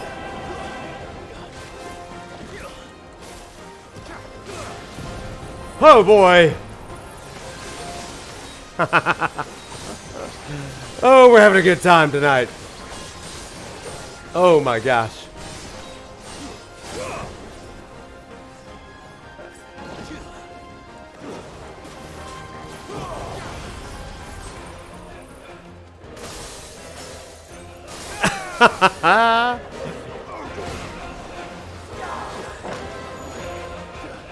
Heyo, I'm back.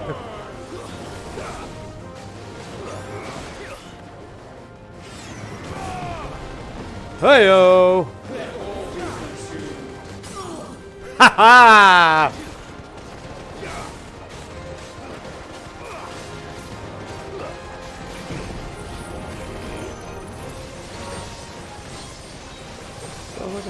Dun, dun, dun, dun, dun, dun.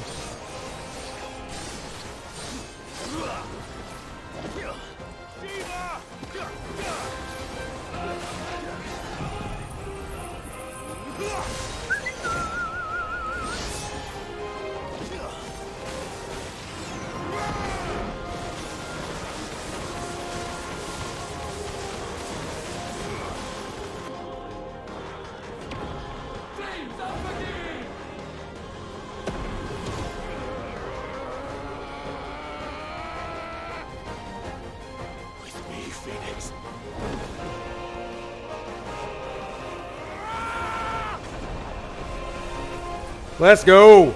Let's go! Forevermore. Hear that? That eternality piece.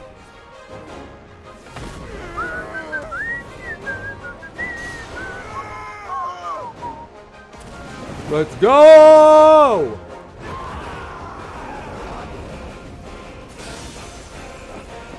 Come on! So sure of your place atop the world, you refuse to acknowledge those below. You chose to remain alone. And so you shunned the one thing that could have made you stronger. Pushed away the hands that could have raised you higher. I do not need you. You are anyone. And that is where we are different. Here we go. Here we go. Could not have made it here on my own. Again, the relationships, cultures, mythos, all of it. With me the hopes and dreams of my brothers, my sisters. And it is they who will give me the strength to end your reign. Come on. I cannot end.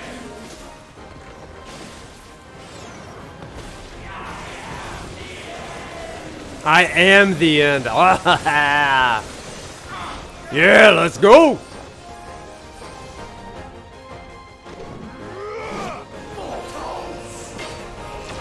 Mortals.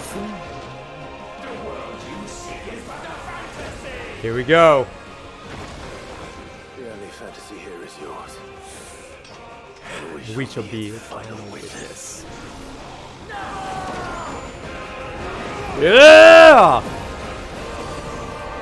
He said the thing! Yeah!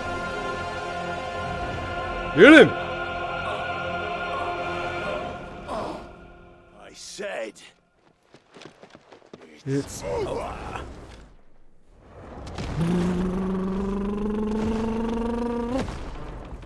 Let's go, let's go!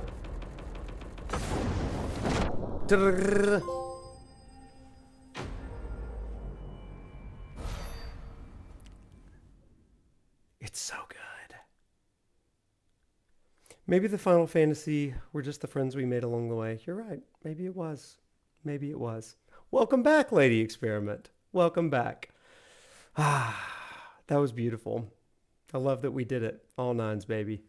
Let's enjoy this ending.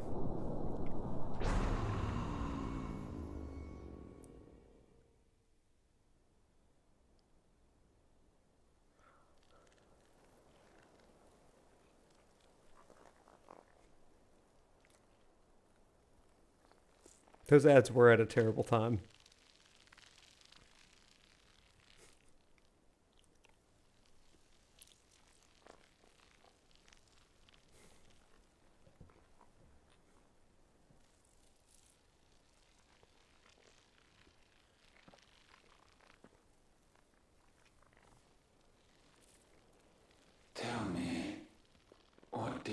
imagine will befall this world now that you have gained your precious freedom?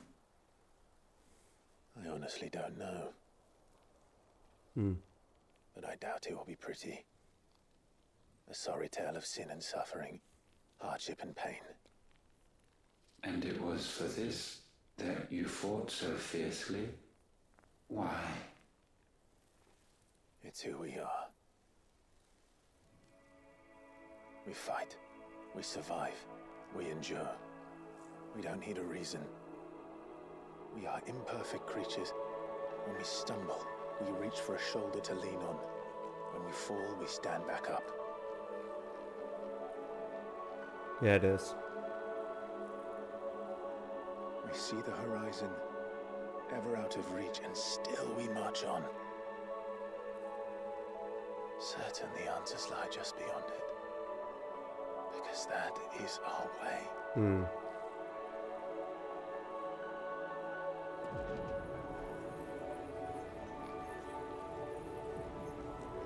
My congratulations.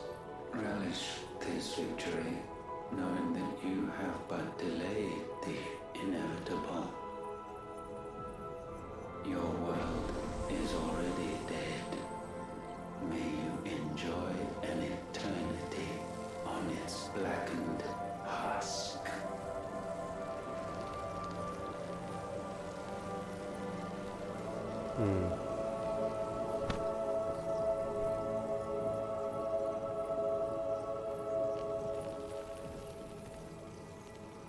See, with this, Clive absorbs this power of creation. Now, as some have said, the demiurge, right?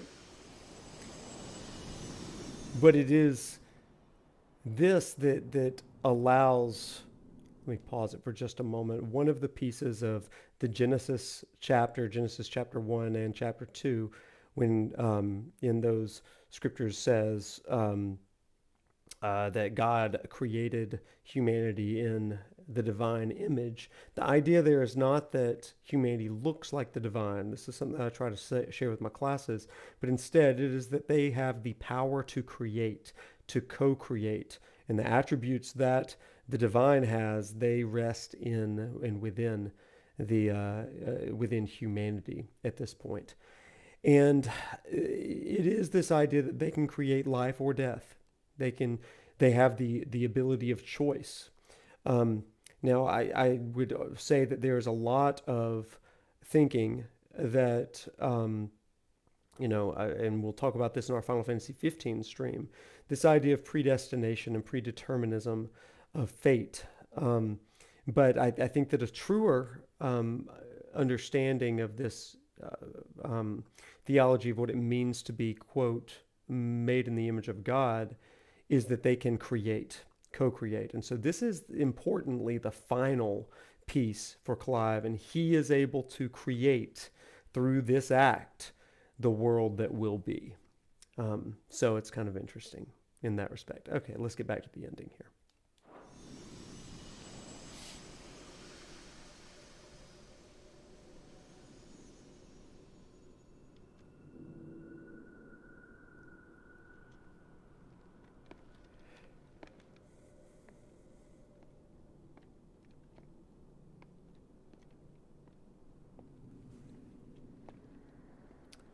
Let me speak to this really quick. I see in the chat a question about the death of the world and all of this kind of stuff. I'm not going to pause the ending over and over and over again, but this is something that I do want to mention here.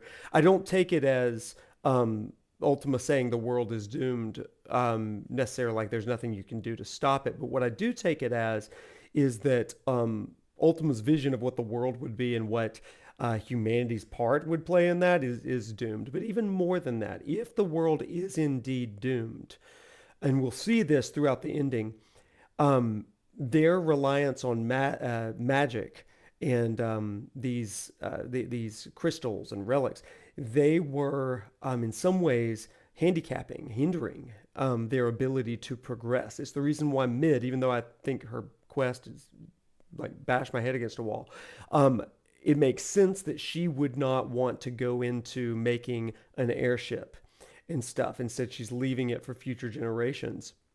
But there will come a time, as we will see in the ending, when they aren't reliant on magic, but instead they're relying on their own ingenuity. So what does that even mean? What it means is if the world comes to destruction, then they will do something about it, right? And so there's a ecological component to this theme. What is the will of the divine image of creation? In respect of that. But also, I mean, they can advance technology. This is where spaceships come into play. I mean, rockets that will allow them to venture to new places. Humanity has the resilience and the co-creative nature of the divine to continually bring order to whatever chaos exists. And that's why I like that part of the ending, in Ultima saying he doesn't have faith in the people. They're not going to be able to do it. But Clive has shown that they will be able to. Ultima must concede, and does, that the human will is stronger and capable, but he still chooses to be petty. He doesn't believe in it. That was what Clive said, and Joshua said. He didn't have faith in his creation. He didn't view them as competent, but instead subjects, empty vessels, that sort of thing. That's actually the point, that Ultima doesn't have faith in it. But Clive, through his assimilation of the mythos, he's able to. So he has faith in humanity, that whatever it is, it'll be painful. They'll stumble and fall, but they will get back up. They'll help one another. They'll support, and they'll move forward. So with that, I'm going to shut up and let's do this. Yeah. Ultima is petty, though. Yeah. Yeah. Couch, potato, yeah.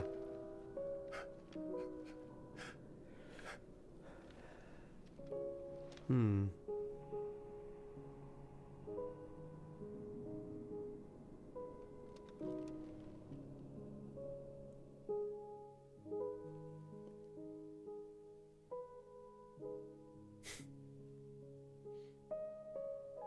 Hmm.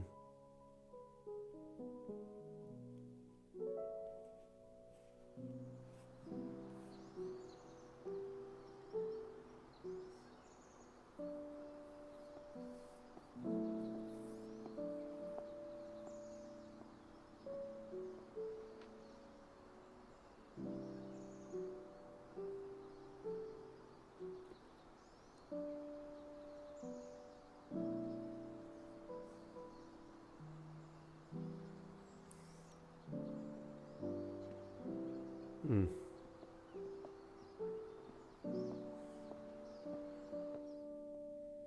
Hmm.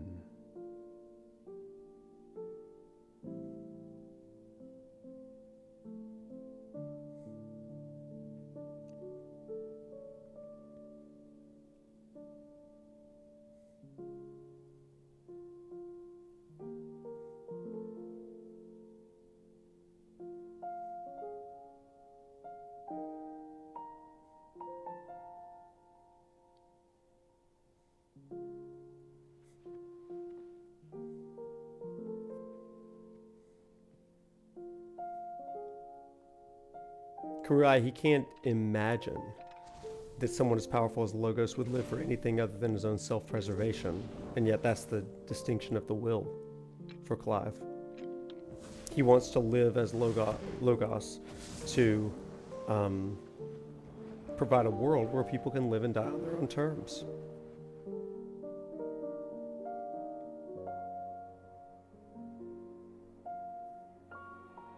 Hmm.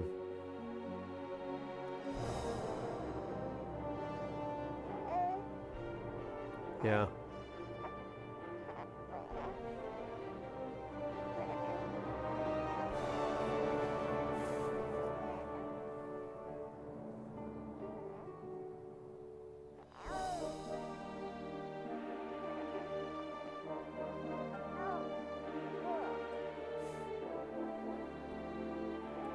Hmm.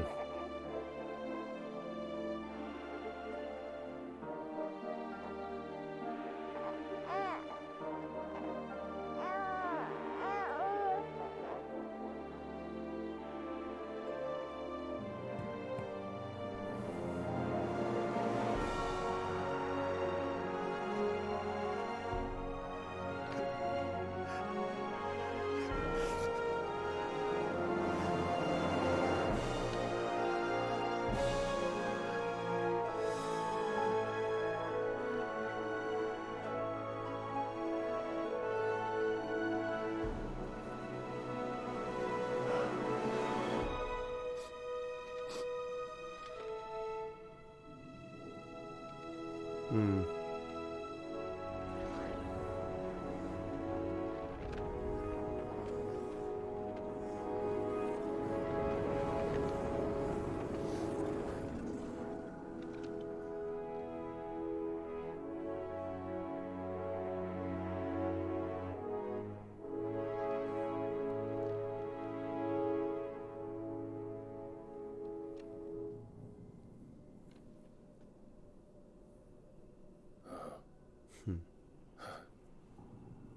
It seems Ultima's power was too great for this vessel all along. But while I have it, perhaps I can use it to set things right. Hmm. And see Ultima's legacy. Bearers, dominance, crystals, magic, consigned to the flames. Hmm.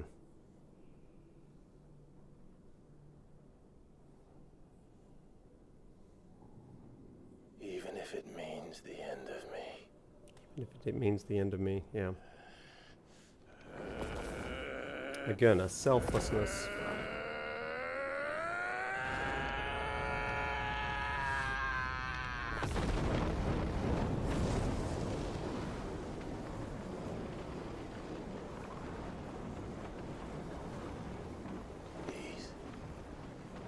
These are our terms.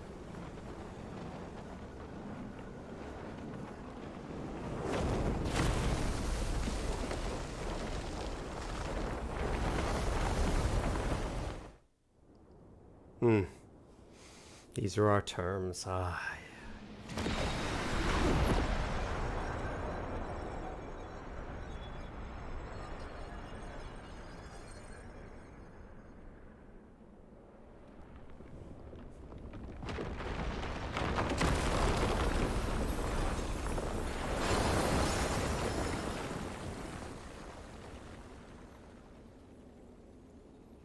Hmm.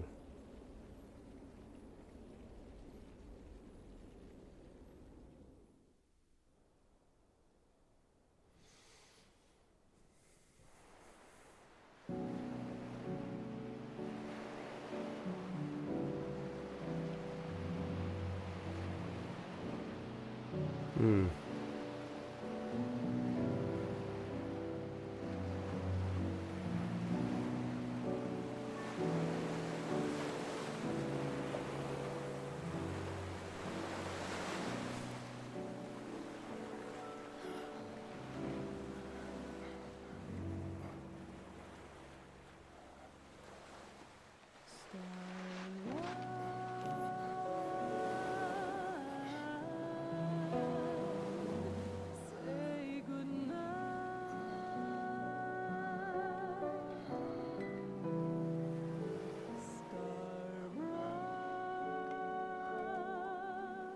Hmm.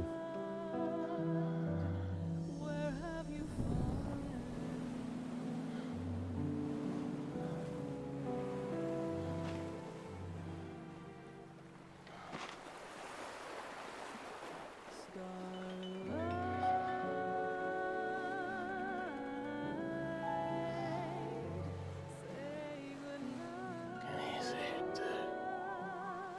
Jill?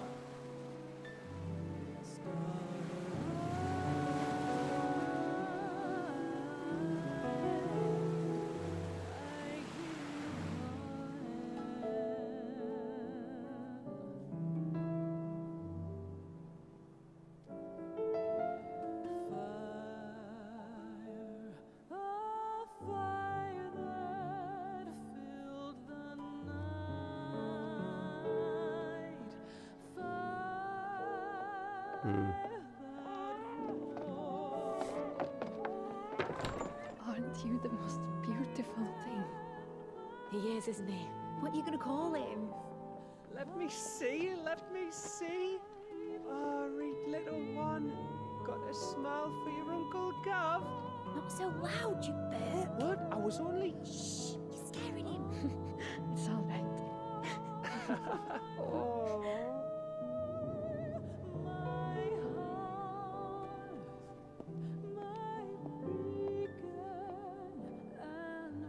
You remember what I said about Torgal earlier? I'll come back to it. Metia goes dim there. A sky of scattered tears, 1,000 years apart. Should they fade, I will not be afraid of the dark.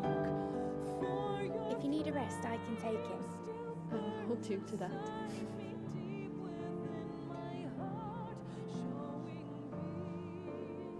The world's yours now. Yours to do with as you please. That's what Sid wanted. That's what they both wanted.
The dawn will always come, yeah. That's good.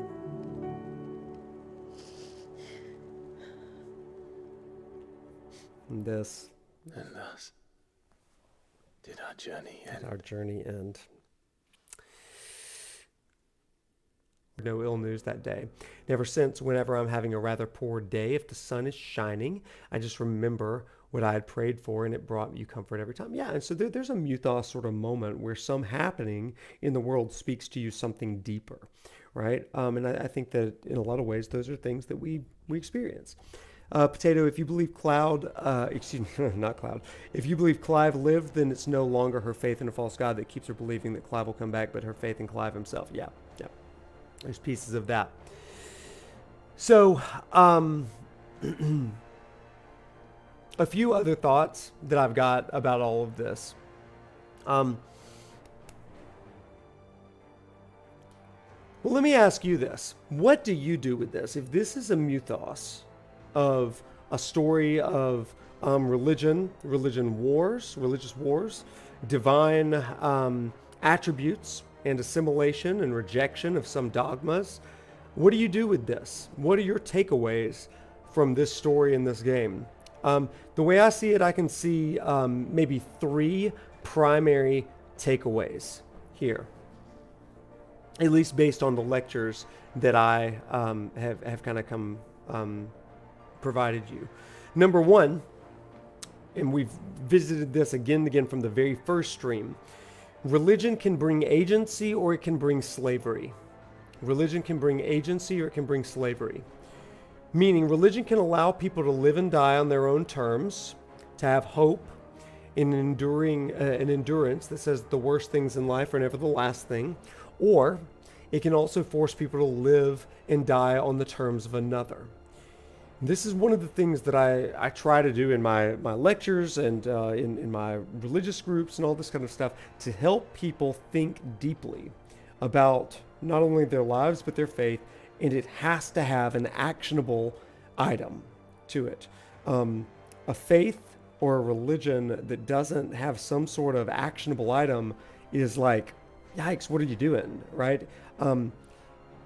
For a lot of people, it's like, well, I want to believe right so that I am right in the world, in the world around me. But I think that true faith, true religion, and a great philosophy of religion is that you believe right so you can do right in the world. And that is to bring about a hideaway for people like Sid, to do justice like like Dion, to offer a degree of order and control, but temper it with compassion and mercy, to exert power, but also to bring righteousness in some ways. And I think that these are all big pieces.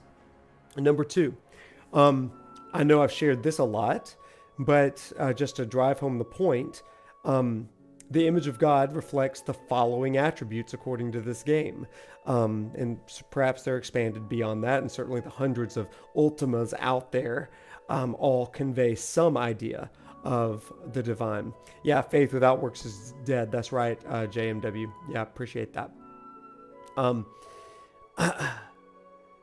So the image of God reflects the following attributes here. We've got control with Garuda, that grasping. We've got wrath. We've got provision. We've got power, love, justice, a righteous law. But also we have eternality. We have creation. And we have mystery that we talked about briefly with Leviathan, and maybe even loyalty with Torgal. Though I think that's kind of an interesting stretch as well. And so the question is, what do you do with those attributes, with these mythos that compel you to live in a different logos? And this is the logos, which brings me to my third and final point, and then I'm going to get to the chat. It says, or one of the things that I've tried to elaborate here, saying this: every person is an incarnation of a library of mythos. Every person, religious or non-religious, is a library, is the incarnation of a library of mythos. All the stories that make you, all the religious stories, all of the inspirational stories, all of the pains, all of the difficulties, all of these things make up a person. And their interpretation of those mythos will determine their logos. The interpretation of that mythos will determine their logos, which brings us to the Deuteronomy chapter 30 piece, right? Moses saying to the people, or God saying to Moses, and then ultimately to the people, the word of God is near you. It's in your tongue, your mouth, and it's in your heart. And so I've set before you life and prosperity and death and destruction. So choose to do life so that you may live in the land that I'm giving you, but also to simply live and survive. And so the question is, how did these characters, these dominants, interpret their mythos? And they have this, for Garuda, for example, there's this mythos of control. What do you do when, to bring life? For her, it was, I'm going to bring death and bring self-preservation to myself, but I'm going to bring death to others. And I think that this is the shadow side of even of those attributes. So again, we can talk a ton about all of this kind of stuff, but I did want to make those three things. That this is not a game that says religion is evil. This is a game that says dogma can be unhelpful as well as helpful. But what is the mystery beyond that? How are you living it out? How are you embodying these images? It doesn't have to be strictly religious. No, I think that a mythos, like I mentioned earlier from the Karen Armstrong book, any mythos is something that it's a story that may have happened at one point in life, but it's something that to a degree is continually happening. It's something that is ongoing. And that's why I think that so many of these myths are so perennially important to a person's life. So, good stuff. Good stuff. I think it's important to remember that even the tiny insignificant moments are still important to someone. Yeah, that's it. Yeah, and you never know those brief moments that may inform someone's entire direction in life as well. So, what are your thoughts? We've still got one final credits ending scene to chat about, but at this point, what do you think are your kind of takeaways? What's your logos based on this mythos? What does this game make you want to be? So what I've focused on most recently with this game is the theme of selfishness and how ultimately some selfish motivation was the downfall of almost every protagonist, as contrasted by Clive's selflessness. There you go. That's good. And there's a bit of an irony that Clive's personal will is couched in selflessness. Ultimate will take everything. and anything to achieve his goal. Ultima, you mean? Yeah. Clive will sacrifice everything to set the world free. Yeah. Ultima's goal is that he might live and not die on his own terms. But Clive's is that there would be freedom. And we don't exist at the expense of a dogma or a god. Ruby, I think this game tells us the most important thing we have is the present, because most of the antagonists are rarely focusing on the present and are fighting for the past or future. Great stuff. Some dude, the other big takeaway for you is that mythos and logos aren't always so easy to distinguish. Oh, ain't that the truth? History, legend, myth, and fantasy, they can all commingle over time, get warped and corrupted, and it's hard to know what the original story actually was. Boy, ain't that the truth. Isn't that the truth? Some of our archaeological discoveries and just understandings of this is that some of the things that we take for granted story-wise in religious tomes, there is a bias to that. History is written by the victors, as we know. So what is the mythos behind, what is the story, the truth behind the mythos? And that is something that kind of plays into the ending credit scene. Esper, I guess I'd say, and this is something 13 did for you as well, is I want that ability to take my own fate into my own hands, and also struggle with wanting an outside salvation, kind of like the villagers who went Akashic. That does make sense, I think, and I think that for people that are out of, that they lack control, they're looking either for a wresting of control from others, or an outside source like the divine to come in and secure salvation for them. I think there's a lot of that.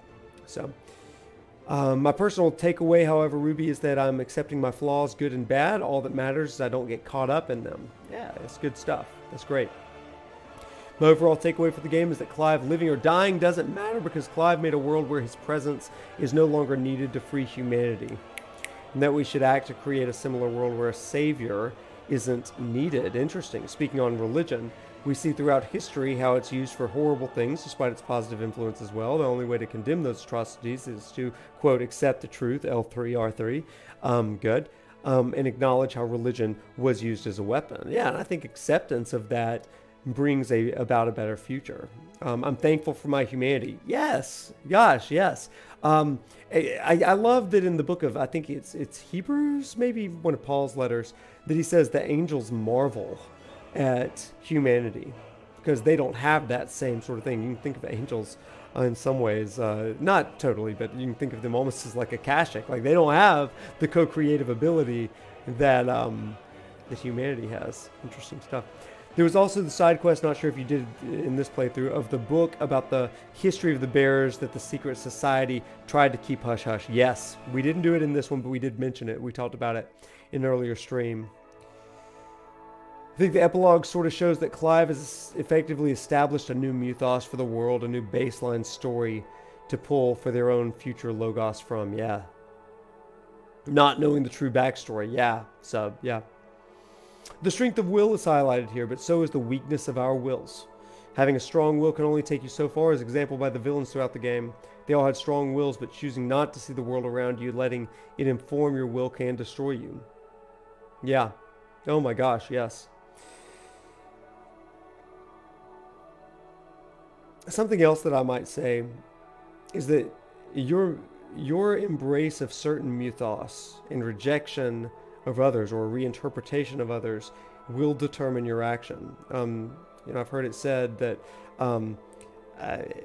in God's mercy, in God's love, God made humanity in his image, and then humanity returned the favor.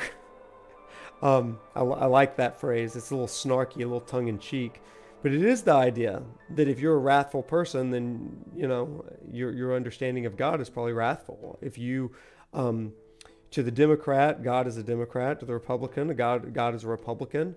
We tend to project our own biases on the divine and use that as a justification. And so deconstruction happens when we peel away our biases and perspectives and we try to get to the truth of that story, the data-informed dogma, right? That's one of those things that I really try to push in my classes. They all had strong wills. Yeah. I already read that one. I said it above, but I think it got buried in the chat. My takeaway is that we should be available to help others and listen so that we can build a community together, because we're stronger together than we are alone. We talked about that with the Hideaway and with Lost Wing. These are communities where people are believing the best about the world and about one another, but also creating a refuge as they work for goodness in the world. That's a beautiful form of community, and especially religious community, a place for people to live on their own terms, to die on their own terms, and to find peace with that. Like Lightning saying, something in life you just, things in life you just do is something you try to live by. I like that, Esper. But it can be scary whenever everything you do feels like it's the wrong choice. So wanting someone to tell you what the right thing to do is yearn for. Yeah, and that's amazing, right? So for me, as a religious person, personally, I kind of have a fourfold piece of accountability in that. First of all, I'm going to look at the religious text. For me, that's the scripture. I'm going to try to discern what is God's will or God's decision through the writers who were testifying of their experience of God. So I'm going to read that, but I'm also going to couch it in my community, kind of a tradition of the church, knowing that it's also flawed, but what is the tradition? What are my people, my friends, who have my best interest at heart say about it? I'm also going to look at reason. I'm going to look at what does science tell me? What does psychology tell me? What does ethics tell me? What does popular opinion to some degree tell me? And then finally, what's my own experience? And has anyone else ever experienced this before? I'm going to listen to those. I call it scripture, tradition, reason, and experience. These four things come together in a sort of form of discernment that I think is really good. I didn't create these things. It began with a guy named Richard Hooker with Laws Ecclesiastical Polity, and then vivified even more by a guy named John Wesley, who started the Methodist movement. So anyway, I love that. Ruby, I love how the whole game is literally Ultima's Final Fantasy. Don't you love that? It's the end of this cycle of Ultimas, of dogma, but also the end of a cycle of the crystals, and it's the end of his fantasy, right? It's great. Honestly, I think this game has four major thematic through lines: a personal message, a communal message, a political message, a religious message. Yeah, Couch, that's so good. That's great. As someone who has come across these concepts of mythos and logos in your studies, how surprising was it to see these things explored in the game? And did you see that coming before the first mentioned mythos logos? So I didn't see it until I knew that there was some divine element, but when Ultima called Clive mythos, it got my wheels turning about logos. And when Ultima called Clive logos, I literally told a friend of mine, I think a day or two before I got to that point in the game, I was like, because he was playing it as well, I said, man, I think that if I'm right, this mythos stuff is going to culminate in logos, and they're going to make a point about this in this religion discussion. And I called it like 48 hours later. So when I was playing through the game and I got to that logos part, I screamed. Like, I threw the controller. I was like, yes, I did it. It was amazing. So yeah, Sub, I loved that. I'm a little behind in the chat, so I'm trying to catch up. Personal takeaways: that living life on our own terms is something to fight for, but needs you to recognize and accept yourself for everything you are and everything that has made you. Yes, accepting your own personal mythos is important, right? That's a key component. And to recognize the people around you as people with their own wills in the same way. Yeah, beautiful. This game is something as a society we need to do. Help each other more. Be less selfish. Get rid of the old. Bring in the new. Or maybe even reinterpret the old, right? I mean, in a way that is healthy. And gosh, I think that's absolutely beautiful stuff. So, yeah. Ruby, thinking about the opening, there's also the message of how do we do these great devices. But they can also be very dangerous when misused, especially in today's world with resources and technology. Yes, there's a responsibility aspect. Good stuff. I think that what made this story really effective to me is that no choice is easy. Everyone struggles, good and bad, to fight for their beliefs. Yeah. And I think that deconstruction process, there's a lot of talk in religious circles that deconstruction is evil, that you shouldn't question things. And I'm like, are you kidding me? Like, the name Israel, by the way, like Jacob was named Israel in Genesis. And Israel means struggles with God. If the people that follow divine or follow anything aren't struggling with that, then what are they doing? They're blind followers. And I think that's an important thing to do. In the same vein, Joshua has that like about being like canaries in gilded cages, growing fat on seed. Yes, yes, that's good. I love that. Genuinely thank you, not specific to the game, genuinely thank you for taking the time to stream these games and thoughts to all of us. Without your thoughts, I would not gain as much as I could from these experiences. Oh man, Conjugate Voices, thank you for saying that. I really, really appreciate that. It was an undertaking to do this over the course of the semester, but I feel like this has been a joy to me, and I hope it's been a joy to you, just to have this chat and conversation. I love it. I leave Tuesday and Thursday nights feeling pumped for life, pumped for sleep usually, but pumped for life, and I wake up with a spring in my step the next day. I love it. Leon, all good stuff. Prophetic Noctis indeed with that Logos prediction. Yeah. It's not just predicting that Bama was in the Final Four, my friends. It was a journey. It was a journey. It was a really cool journey, too. And I just got to thank you all for being a part of it. It's been amazing. Been absolutely amazing. So great. I'm getting sleepy now, but have a good night. One last thing I'm going to say. Thank you so much for joining in. One last thing I'm going to say let's just kind of speed this up at this point. Because I want to get to this final piece, and there is some ambiguity in the ending here. I guess I could. I don't know if I can or not. Oh, there's the ending. Here we go. Let's watch this together. I'll turn it back up.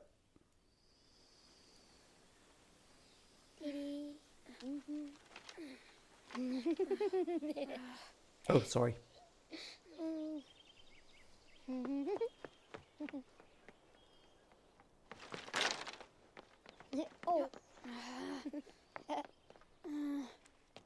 Every time.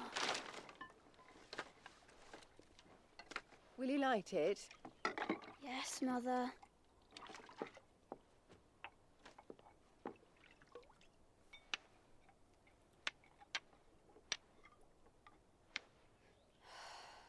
Come on.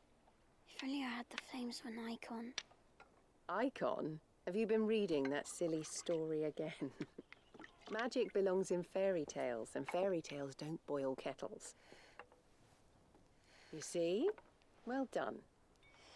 Now, be a good lad, and play with your brother until supper. Come on, hurry! Hurry! Right.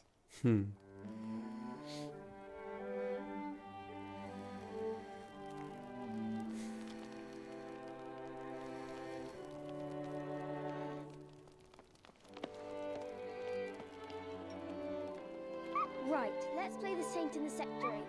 No, I don't want to be Madu. What do you want to play then? War of the Icons! And I get to be a freak. Why? Thanks for the follow, Spirit Gamer. Because Bahamut says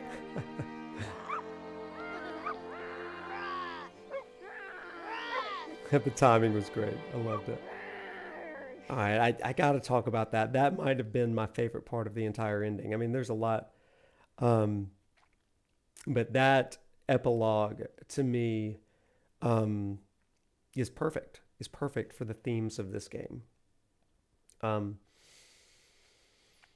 and I see a lot of theorizing over here in the chat, and I love that. Let me swap up some things here. But here's the thing. There's this conversation about is Clive alive? Is Joshua alive? Did Joshua write that book, even though it says Final Fantasy written by Joshua Rossfield? Why was it important for Joshua to write that book? You know, I think that those are all important questions, and I don't think that the answer is important.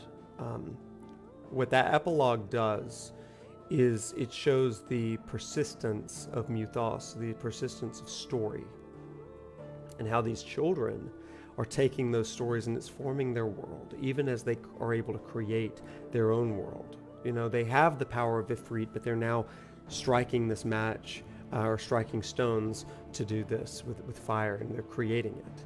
And so I think that for me, people ask me, do you think Joshua was alive? Do you think Clive is alive? I don't. Well, I don't think it matters, is what I'm saying. Clive could be alive. In one of the side quests, Harpocrates gives Clive a pen. It says, I hope that you'll tell these amazing stories of your journeys. Maybe one day we'll be reading you like we do Moss the Chronicler.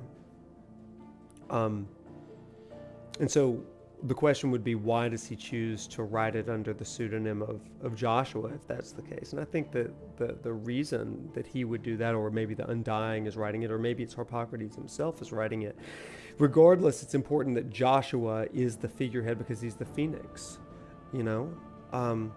And the reason that I see people thinking that these are reincarnations of Clive and Joshua, perhaps that's the case. Here's what I would argue, though, with this. I don't think it's necessarily anything like that. I think it would be really cool if what the developers are trying to do here is say these children are reenacting and playing out these stories, and they're arguing over who's going to be who in the mythos that they're reenacting. And they get it wrong, right? I mean, they call the little puppy Bahamut instead of Torgal. I mean, they're claiming I'm going to be Ifrit, or I'm going to be, and they're arguing over the role that they play in these divine dramas. And to me, it's really a beautiful statement about the way that humanity argues over their mythos and what roles they play in society and in the divine cosmos. We oftentimes over-elevate ourselves and we get it wrong. We recognize that the mythos is not the logos, and we have to direct and constantly go into mythology and mystery and stuff. So I think that's an interesting piece. Crusades are waged, holy wars are waged, like children fighting over what part they play in the story. You know, I think that that's a great sort of analogy to that. And ultimately, you know, it's the enduring nature of the story. And so who better to write that or to be ghostwritten as than the Phoenix, right? The story of the Phoenix, the legacy of the Phoenix now lives on. And if it's Clive, then he's also telling all of these other mythos. And you know this because, I mean, the kids are calling the puppy Bahamut. The legend is becoming warped. Yeah. And so I think it is, you know, utilize the mythos to do life and not death. Though sometimes justice and wrath demands destruction and death, may it always be tempered with righteousness, or tempered with compassion and love and a desire for creation. I think that's always really, really interesting. Beautiful thing about the cute dog being named Bahamut is that Dion wasn't remembered as a monster, but as someone good enough for 2 kids to name their dog after him. Oh man, that's beautiful. Sentiment couch. That's awesome. That's awesome. I love that. I hadn't thought about that. That's really good. I love that. And if anything, just spiritual reincarnations. They represent the next generation, the next age of people, with their new mythos. Just a new version of how brothers will be able to grow up. Yeah, that's great. That's awesome. Yeah, I see some Lord of the Rings talk here. Nice. Yeah, the ambiguity shows us that the world will get better with or without Clive. And it's what he did to ensure that. Yeah, that's great. Religious teachers in the future, if 16, are still debating the real author themselves. Yeah. Some of my training and studies were about the scholarship of the Bible, right? It was who wrote Genesis. You know, the first 5 books of Moses are attributed to Moses, which I'm fine with, unless he wrote, "Now Moses was the most humble man that ever lived," and then he records his own death. I'm like, oh, I've got questions about that one, right? So I hope they release a book version of the fantasy. Day one buy for me, baby. I'd do that. Reminds me of real-world mythologies, how even historically over the centuries, various gods were attributed with different things, different stories, characterized differently. Yeah, totally. I've heard it described, and I'm just not into spanking enough. But what? Did I miss something? I think I missed something. Yeah. Interesting. I'll let you. I can never hear Genesis now without thinking Loveless is going to follow. God help us. God help us. I think one of the strongest arguments for faith in this game is that Stolfus does not give us a single logical reason to believe the world will recover, but we act on faith that it will. Yeah. It's kind of like Frozen 2. Just do the next right thing and you'll discover something more, right? So Clive was just doing what he knew to be right at the moment, and he stumbled upon something even more. I swear my response made perfect sense and I'm not suddenly a weirdo. I trust you. I think the best about you. Well, it's also because doing nothing also kills the world. Yeah, that's fair. Enters, recites poetry, doesn't elaborate, leaves. Huh. That's what you heard about it? Everybody, I think we're kind of closing shop here. Any last comments before the end here? I hope that this has been useful to you. I hope that it's been...